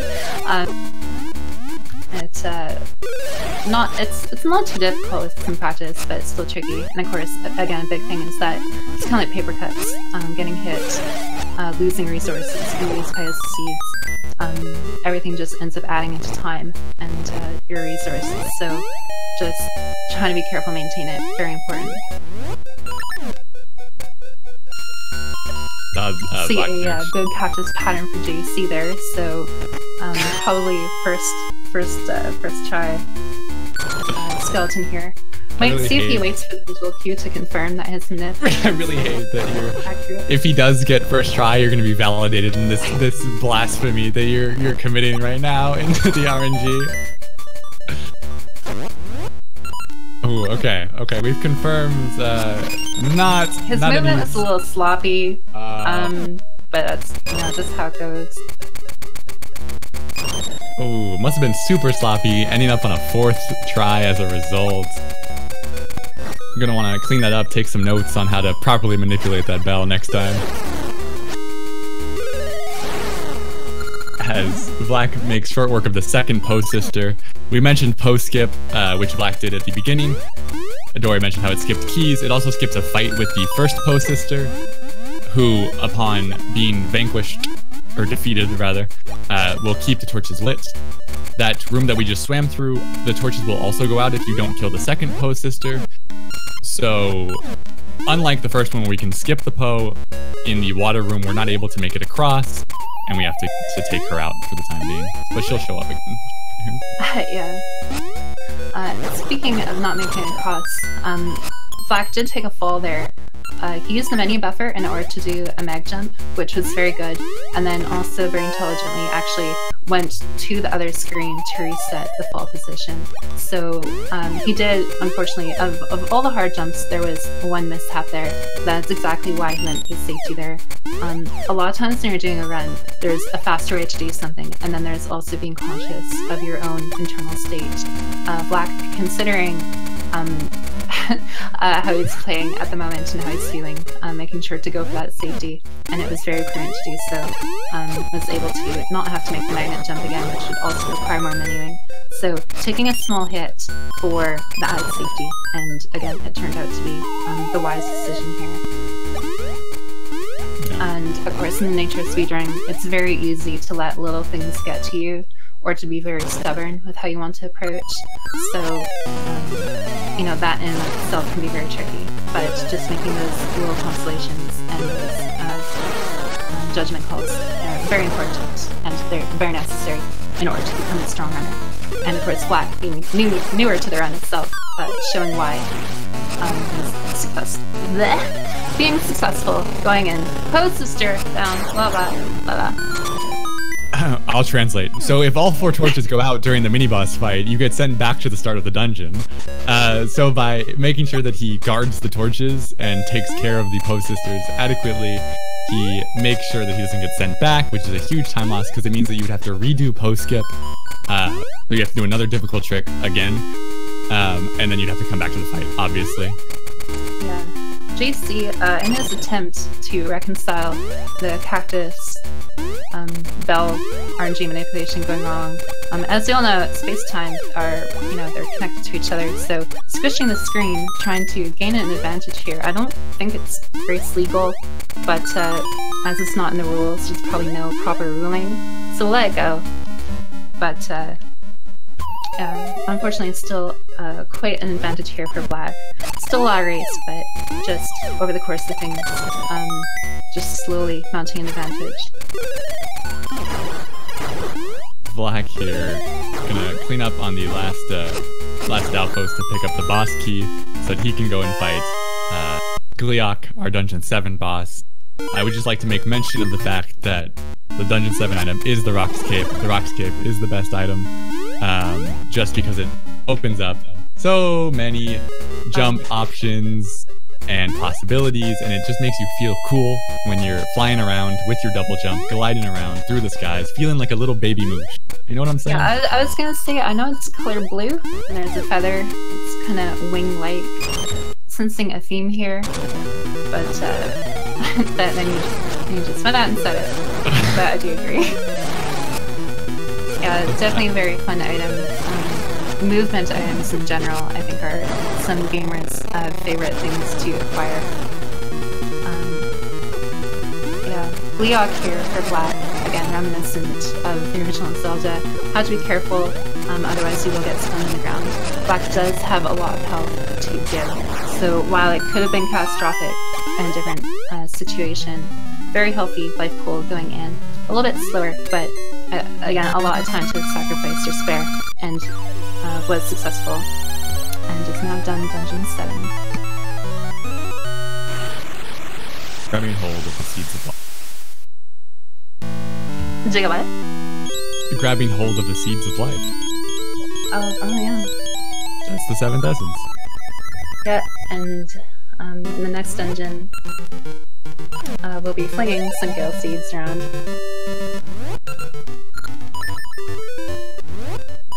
Yeah, just a very common theme in this game. The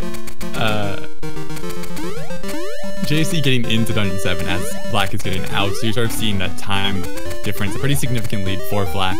However, as Black is going to be making his way into Dungeon 8, we're going to see, potentially, depending on how practiced and how warmed up Black is, he could struggle here with our biggest skip, the most difficult trick in the game, in the run, our HSS skip, which is a sub-pixel dependent, double frame perfect, bomb boosted cape jump.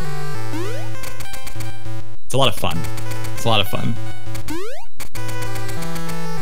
Yeah, tons of fun.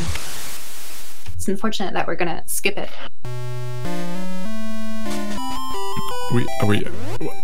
First, though, we get to see the lengths that Link's willing to go to save the world, because sometimes the entrance to where you need to go is blocked by a forest. See, you're winning me over, but the more I watch, like, I don't know. No, listen, trust me. So, Din is still carrying.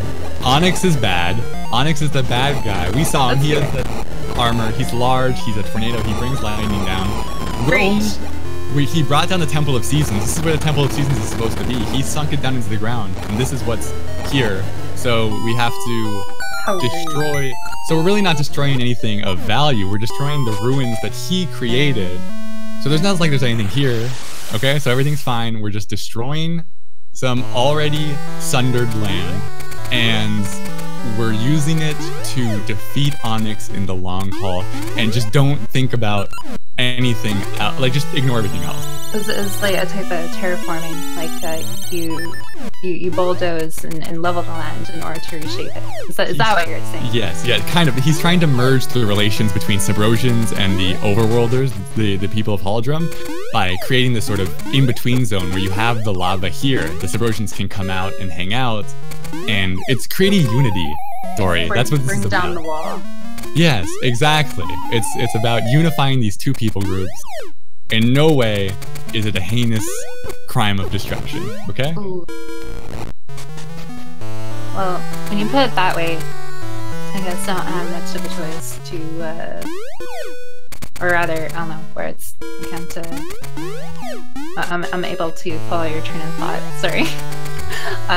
JC, unfortunately, using his satchel seed, manipulating the RNG a little bit so that these keys will not be in the way for another time here, it does get across. But yeah, I think maybe just the button that he used got a little bit confused.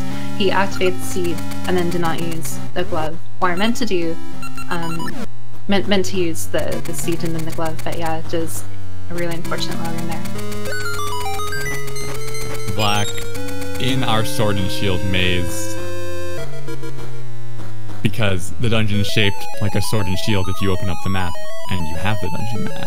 But we are going to be skipping out the whole middle section of this dungeon, thanks to our very precise trick.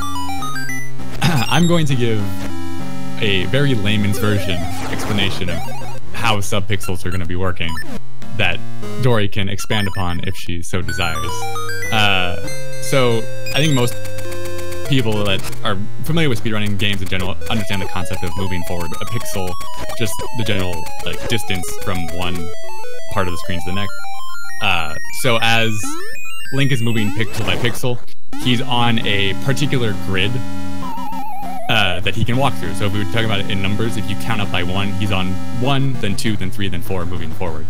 Your subpixel is the sort of available grid that you're able to walk on. So he needs to go from being on 1 to being on 1.5. So he can step from 1.5 to 2.5 to 3.5 so that he can get the jump. So by falling in the hole and pressing up against the wall, we change which grid we're on so that we can move forward and get our frame perfect. That's more or less the sort of bare bones, just to make it clear like what the goal is and why it is you see Black fall into the hole and then push up against walls. I thought it was just voodoo magic or something. Bad luck, right? Is that how it works? RNG. This trick is 100% RNG. There's no... It's all RNG. It's just random. Black is super lucky. Super lucky here, getting it second try. Very nice. Yeah, very fun trick. Although fun may be subjective to different individuals. Have to align your subpixels, and then there are 2 pixel perfect positions in which you need to jump with Link and activate your cape in order to make it across. And if you do so skillfully, you can skip approximately 4 minutes of the dungeon, or so, my understanding. Yeah, 4.5 to 5 minutes, optimally, and you get to skip out on the entire, almost the entire fire motif of the dungeon. The dungeon's split into top half ice, bottom half fire, and you're able to just avoid like 85% of the fire section, with the only exception being these last 4 screens that we're going to be freezing over 3 of with our ice chunks as we throw them in. Yeah, we're not in hell, but these areas are freezing over, taking these crystals and putting them into different spots in order that we may walk along the hardened lava at the bottom. You said like 4.5 minutes. When I first was learning the game or learning about the skip, I heard it was like, yeah, it's like 3.5 minutes, and then I heard it was like 4 minutes, and I'm hearing like 4.5, and I'll know, like, now part of me is wondering if it's gonna be like 5 minutes soon, and has anyone even timed the dungeon? Like, we just all been skipping it this entire time? Making up numbers, I'm not sure. As far as I'm aware, it is 4.5 minutes to... Well, it's hard because we're talking about optimally. No one's tasked out... Oh, no, wait, no. I don't know if there's a task version of the non-HSS skip version of the dungeon. I'm still watching Papa's task, so I'll have to see. I'm not sure if he does it in that one.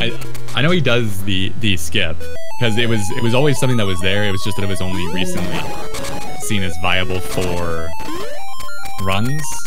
So I don't know, but as far as I'm aware, it's around 4.5 minutes. Oh no, task pit walks. There's half of a HSS skip and a task pit walk.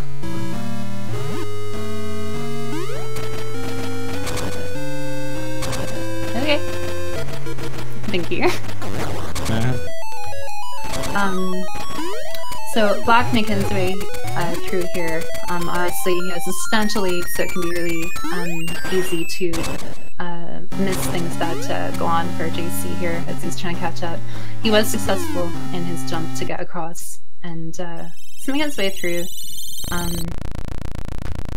Going into this in terms of PB, I do believe Black was the favorite by a little bit.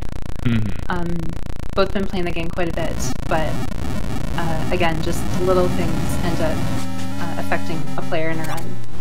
But Hostess is here. So the fight will go fine.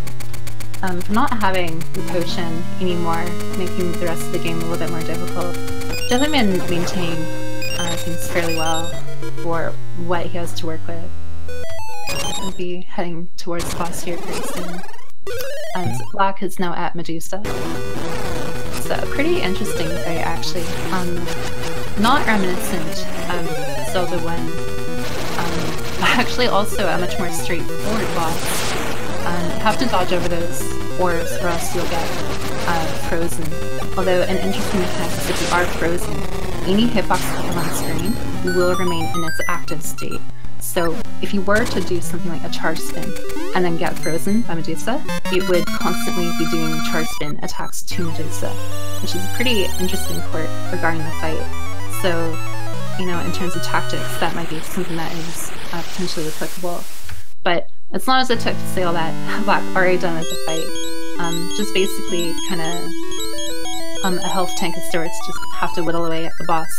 Make sure you don't get stoned at all, and yeah, now done. So now Black just has to go. He has his 8 essences, which isn't quite enough to break through the barrier to get to Onyx's castle. He needs to make a return to our old Maku tree, who is grown up. He's had his rest. He was a growing boy at the start, and now he's matured and evolved into a fully grown Maku tree. It's very good. And of course, because Link totally did not, destroy the world or something, maybe feeling a little bit of guilt, get the seed, kind of pay it forward, plant a tree today, just doing his part to give back a little bit, but also we do need it to open up Onyx's castle. I don't like what you're insinuating. What? I don't like what you're insinuating about Link here. Link is our hero. He's the protagonist. He's been saving the world this whole time. I feel like you're being too hard on him. I mean, maybe. Maybe. As Vlad can make his way back to Onyx's castle, instead of taking a right there to get to Dungeon 8, we take a left, and bada boom, we're there. Beautiful. Quick. Easy. Yeah. It's a fight for JC. So finishing at Dungeon 7. A dungeon between our two runners here, so Black's first to lose. Onyx can be a bit of a tricky fight. Casually, it's probably a fairly difficult fight for most people. In terms of speedrun, it is easy to die as well. There are some good strategies that you can do, and if you are practiced, it shouldn't be a problem. But as it's the end of the game, down to the higher. Health management is very important. In the first couple phases, you don't want to take as many hits as possible, and then you might actually intentionally take hits in order to, kind of like the Medusa thing previously mentioned, maintain the charge spin hitbox in order to damage Onyx a second time. So there will be some intentional damage taking, potentially, and then going into the Dragon Onyx fight. You can stun lock, and you know it's not too bad, but it can go bad really quickly too. Black is opting to go for the Onyx Castle manipulation, doing the hard reset to get consistent spawns for these Wizrobes, using the Gale Seeds to dispatch the blue ones. Nice and easy. Just seeing how quickly he dispatches them. And he should also, if it's held all the way through, get good bases on Facade here. Yeah, just it's very nice at the end here that can be made consistent. And the reason why I kind of made noise is that jaysee did his jump over there first try, and that one is definitely one of the trickier jumps in the run, just because the holes are windy. You're not intended to jump across that. You need to normally change the season, but does make it first try, which is quite nice there. As he is now, you know, saving the world. Saving the world. One of them. Maybe that's why he might do season first, because then you go to agents and you fix time. And it's like, well, I'm kind of screwed up here, but thankfully I can go to a different game and try again there, or you know, harness the power of time. And oops, never can happen. Not sure, but Black taking down Onyx here. Good, very good health pool here. We'll see how the fight goes, what strats he uses, but might be on PB pace here. Yeah. His PB as of right now is a 147.40, I think. So as long as he keeps his stun lock up, looking good. He will cut the 46. Comment. I'm sorry, Black. I didn't mean it. No. It's my fault. I apologize. I'd like to apologize to Black, to all that supported Black, for what I've done. Still. Is that how it works? I didn't realize he does that type of power. It's a comment. Oh yeah. Yeah, this is unfortunate. I think that might not be. Or no, he has a 47. Yeah, this is still PB haste then. Yeah. And of course, that will be the finish there. Done for Black. 146.29. A definite PB over a minute, I believe. Oh no, sorry, just under a minute. His old PB was 147.20, so just under a minute of a PB, with a little bit of tactical flub on Onyx, or Dronix rather, but still very, very clean. Huge GG's to him. We will see if we can get him in for an interview as we watch jaysee hopefully kill this dungeon. First try HSS skip. He's gonna do it bufferless first try, inspired by my co-commentator here, who in her third attempted run decided to do bufferless HSS skip in a tournament match, getting it, and so now jaysee will be trying it for the first try. It's very, very flattering. Yeah, will be very fun to see. He's gonna try the once, and then said that he will go for buffer methods here. But yeah, just a friend of mine here, cool guy, and just a lot for speaking as well. And so we'll see. Unfortunately, not getting it there. Might try it again. He's doing the bomb step method here, where you don't need to throw the bomb, you just jump.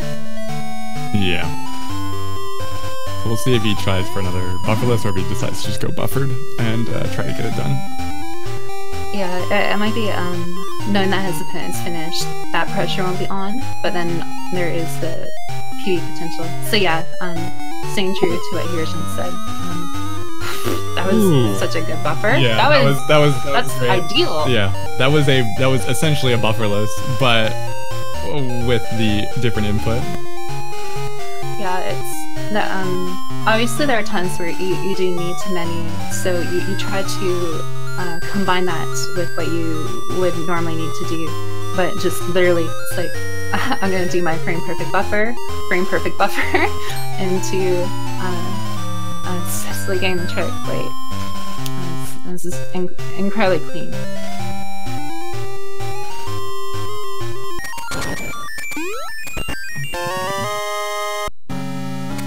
jaysee just needs to clean up on Dungeon 8. Part of the upside of HSS skip, aside from the obvious somewhere between 3 and 5 minute time save that you get, is that you skip out on a lot of annoying and difficult portions of the dungeon.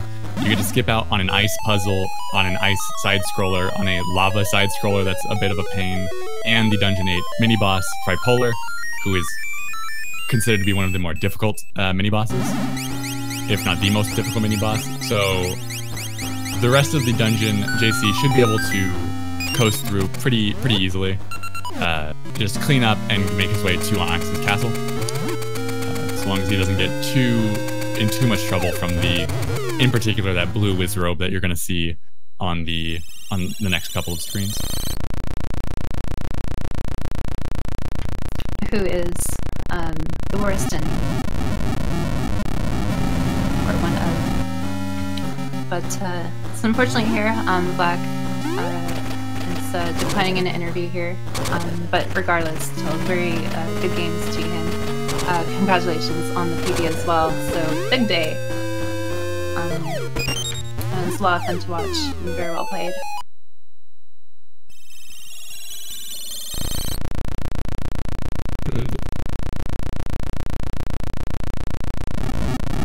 Meanwhile, jaysee having just one more ice chunk to throw in before he can finish up here.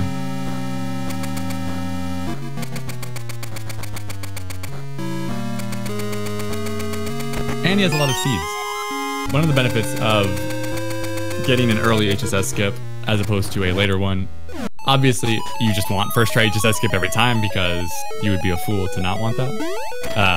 But every instance of you failing is one less seed that you have for the rest of Dungeon 8. So not only do you lose time from failing the jump and having to reset it, but you would also lose time from having, only 2 seeds left or 3 seeds left for the rest of the entire dungeon, as opposed to having 8 or 7 or 8 or 9 remaining. So it's having that extra seed to use throughout the dungeon just saves the time lost to time save potential is just so huge based on when you get your HSS. Yeah, definitely.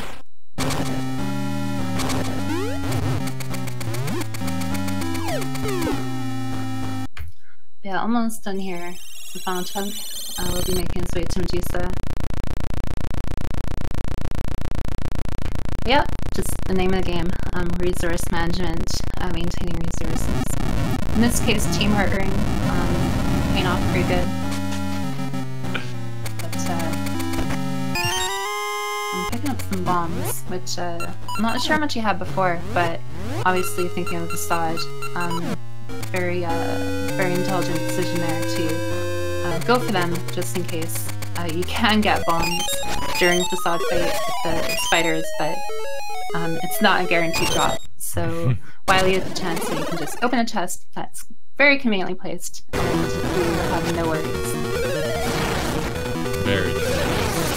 Being aware that he doesn't find himself stuck there, because I've seen runners who get to facade, run out of bombs, and then getting the stone sword kill there that Dory was talking about earlier on, with how you keep your slash out even when you get turned to stone, and getting the kill with it. Very exciting.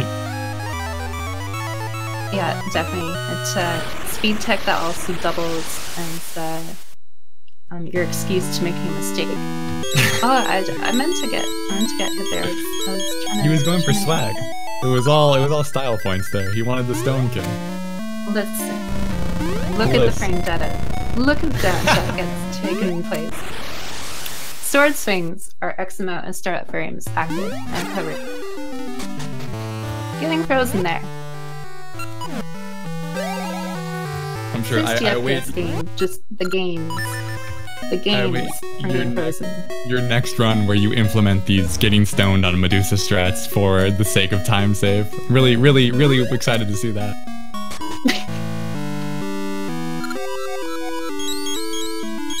as JC gets out of Dungeon 8, picking up the Maku Tree, getting reminded that Onyx is the big bad villain, since we haven't talked to him in about an hour and 52 minutes or so. And we may have forgotten.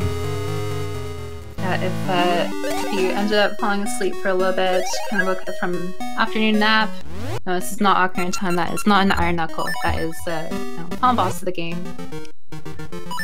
And I'm about to make his way over to the boss. It's also revealed that Onyx has been a dragon the whole time, so he's been shoved in that little armor for the duration of the game. So I'm sure he feels pretty nice about being able to let loose and just sort of let his wings out and his tail out.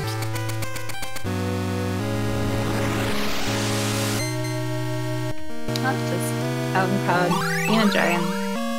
Doing dragon things. Doing dragon things. Not kind of dancing a little bit, but yeah, not in Dungeon 4. No. Onyx doesn't strike me as the dancing dragon type, I'm gonna be honest.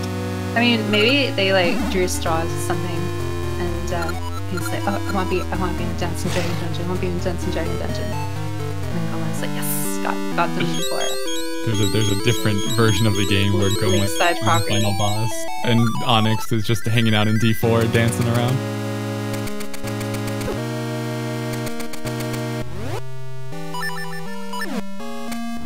Yeah, most certainly.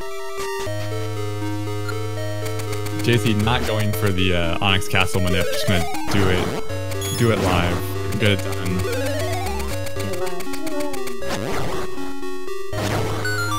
Hopefully still a good pattern, so yeah, not entirely unfair. Yeah, actually really good. Yeah, that was a very, very good unmipped. Or no, sorry, it's just been nipped the whole time from the end of Dungeon 8. So he's carried that manipulation to get these good spawns without having to do the hard reset. I mean, maybe. So it seems like a little bit of a stretch, but. Are you underestimating JC? I don't think he would appreciate that. Oh no, not all. I'm ignorant to this route at the very end. You know, things happen so quickly. Check the Discord, new strat posted. So, because JC has the power ring here, his fight is going to be hopefully a little bit quicker than Black's was. He only needs 6 spin slashes as opposed to 7 for the first phase of Onyx. And he only needs to get 2 of the double hits with Din rather than 4.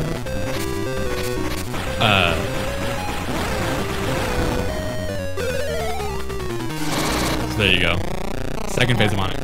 How quickly it gets done when you have the power ring. And of course, if he does the stun lock on Dronix, that will also be a much quicker fight if he can get it successfully. Huh? Oh wait, or Sai.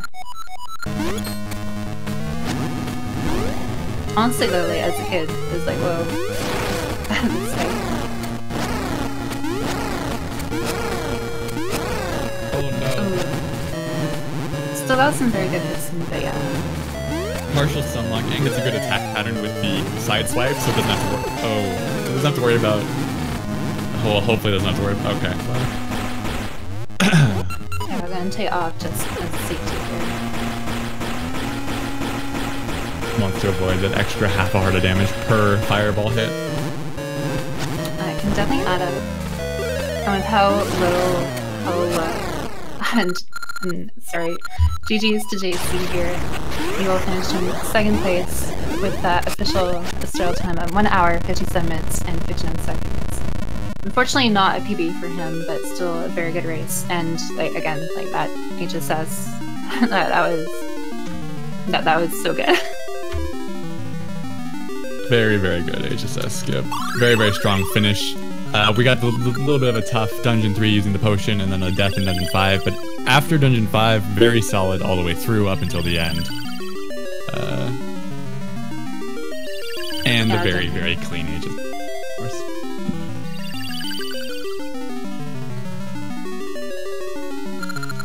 See if JC wants to come in for the interview.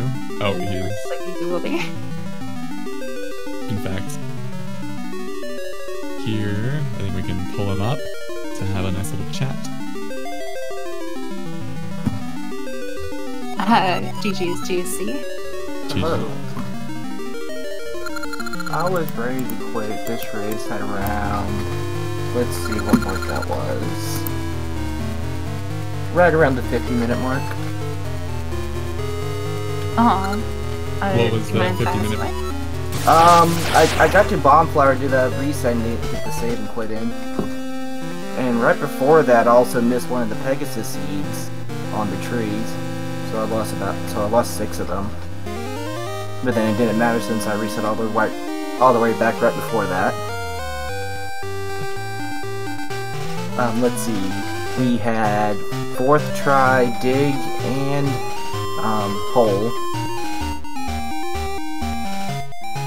And Yeah. Keys didn't want to play an S at all in 7. Actually, not even sure how I made it out of that one alive.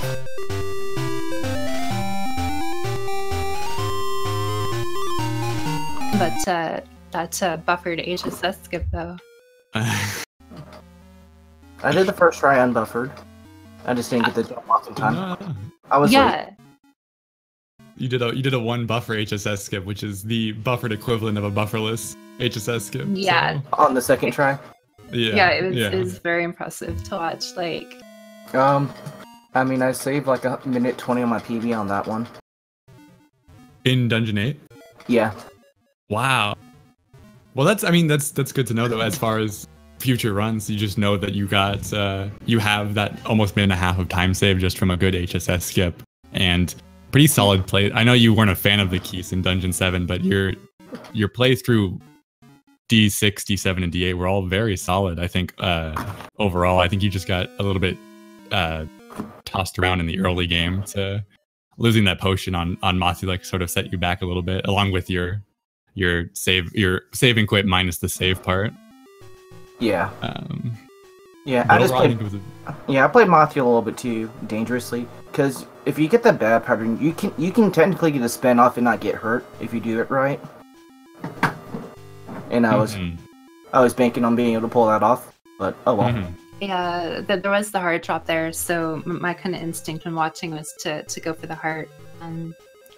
But it's kind of what you do in terms of going for a strat that you learn and can do and want to make work and enforce and get better with, or trying to kind of back out to do something maybe a little bit safer, but it's also not reinforcing how you would go about and ideally do something skillfully. No, it's like for me, it's like if I ever try to do anything out of the ordinary just to become safe, it becomes a lot less safe for me than going for what I normally do. So, yep. Yeah, definitely. But very good on you for continuing to just push through and finish the run. I know all too well the frustrations that can happen, and the temptation to kind of call it early. But I'm very proud of you. Just did a good job. Might not be as happy with the run, but it's kind of how she goes too, of course. But we had a lot of fun, and for my part, I'm glad. I was looking forward to the commentary and have a lot of fun. Yeah, I did get 5 golds this run though. It's fun. That's very nice. I mean, that's so even if the run is not what you wanted, that there's the easy PB around the corner. Just with even your next run, you could get that solid PB. Yeah. The gold farming, no problem. And our RNG carries between files, right? Like, you could start another run right now. Like that would work, right? Just make sure you don't hard reset. Just mash through your tile screen. Something like that. Yeah. Okay. So huge PB next run to do twos, I'm sure. I kind of feel like my progression on season is going to be about the same as Link to the Past, where I can like easily cut 5 minutes and then I do something silly in the run right at the very end. I think with I'm not familiar as much with the LIDX run, but with the seasons run, having I mean, not even just HSS skip, but having post skip at the end too. Like having those two, and then it's so easy to accidentally fall off of Dragon Onyx as well. So it's a game that lends itself to last minute errors that lose you time. So I definitely know what you're talking about when you say that, you know, it feels like you have one mistake that ends up costing you a whole lot of time. But with enough repetition and going through, I think you'll be fine. Yeah, I think I lost like 20-30 seconds on Dragon Onyx from the 2 falls. Right. So yeah, that's it's just so easy. If you don't get the perfect stun lock and you have a perfect stun lock in your PB, it's just you just take that sink. But yeah, you know, I think again, you gained 5 golds in the run. You're still, I mean, it was still sub 2, 157, still very solid tournament time. And I'm hoping to see you streaming your PB just around the corner here. Yeah, and it's so hard to decide if I want to continue this right now. Not saying like I hate the game, but I'm just one of the people that like to run so many games, and I'm not sure who all's played or seen Messenger that came out like 3 weeks ago now, but that's shaping up to be turned into a really cool looking run right now. Yeah, definitely. But no, you're still running seasons. I think it's been decided. Decided. I'll probably join you on the Messenger, but it would need to be a little bit later into the future here. Yeah. But I mean, either way, you know, obviously do what you feel is best. But no, it's definitely a lot of fun. Thank you for all you've done. And is there anything else you'd like to say before probably wrapping up here? Nope, I mean, it's been a fun experience learning through this game and just kind of going headfirst into all the difficult stress, not kind of just easing into them. It's like, oh well, might as well go for them. Yeah. Because another thing that's going to be around the corner for me as well is getting Aegis in, and we basically have the HSS skip equivalent within 20 minutes of the run. Yeah. And I'll probably just go straight for it anyways. Yeah. Let's go. And then probably get some linked runs going at some point. And see how the changes go from there. That'd be really cool. I'd like to check out linked runs eventually too. But obviously still a lot of work and a lot of stuff that needs to come first before that. But okay, very cool. Obviously, unfortunately, it means that your tournament life is over. But and Vlack will move on here in losers. But you know, again, still a very good showing. Just a strong way to end it, despite a lot of the frustrations early on. Just want to say thank you to everyone that kind of put everything together, you know, between your streamers and the viewers, and of course my co-commentator, who has some questionable ideas, but nonetheless. Questionable ideas? What? I mean, let me translate. Best opinions. There you go. Carry on. Yeah, sorry, I meant like you know, things worth considering. But yeah, it's a lot of fun. So for my part, I've been Gazelle Chef, and I'll leave it to Mr. Phenomenon to close out here. So just quickly, this is the end of the week. So for the round that we were all in, so this was the last round, or the last turn or match of that round. So not all of our matches for the next round are lined up quite yet. We do have one match that is currently queued up for Thursday, the 20th at 3 p.m. Eastern. That's actually a holdover from this round. It's winners quarters against our number 2 and 3 seeds, Dragon CO and Sagas. Again, September 20th at Thursday, 3 p.m. Eastern. So you should definitely go up for that. As of right now, I am lined up to do commentary on that with Mr. Mighty Mouse. So it'll be a fun time. And as the later games get scheduled, we will have the schedule be updated, and you can always check the speed gaming schedule to see when they get slotted in. But outside of that, had a lot of fun. Good race overall. A huge GG's to Vlack for his PB, and a huge GG's to JC for finishing strong through the tilt. Thank you all so much for hanging out with us, stopping by, watching some good games, and we hope to see you next time. I believe. Bye. Bye-bye. Bye. Bye.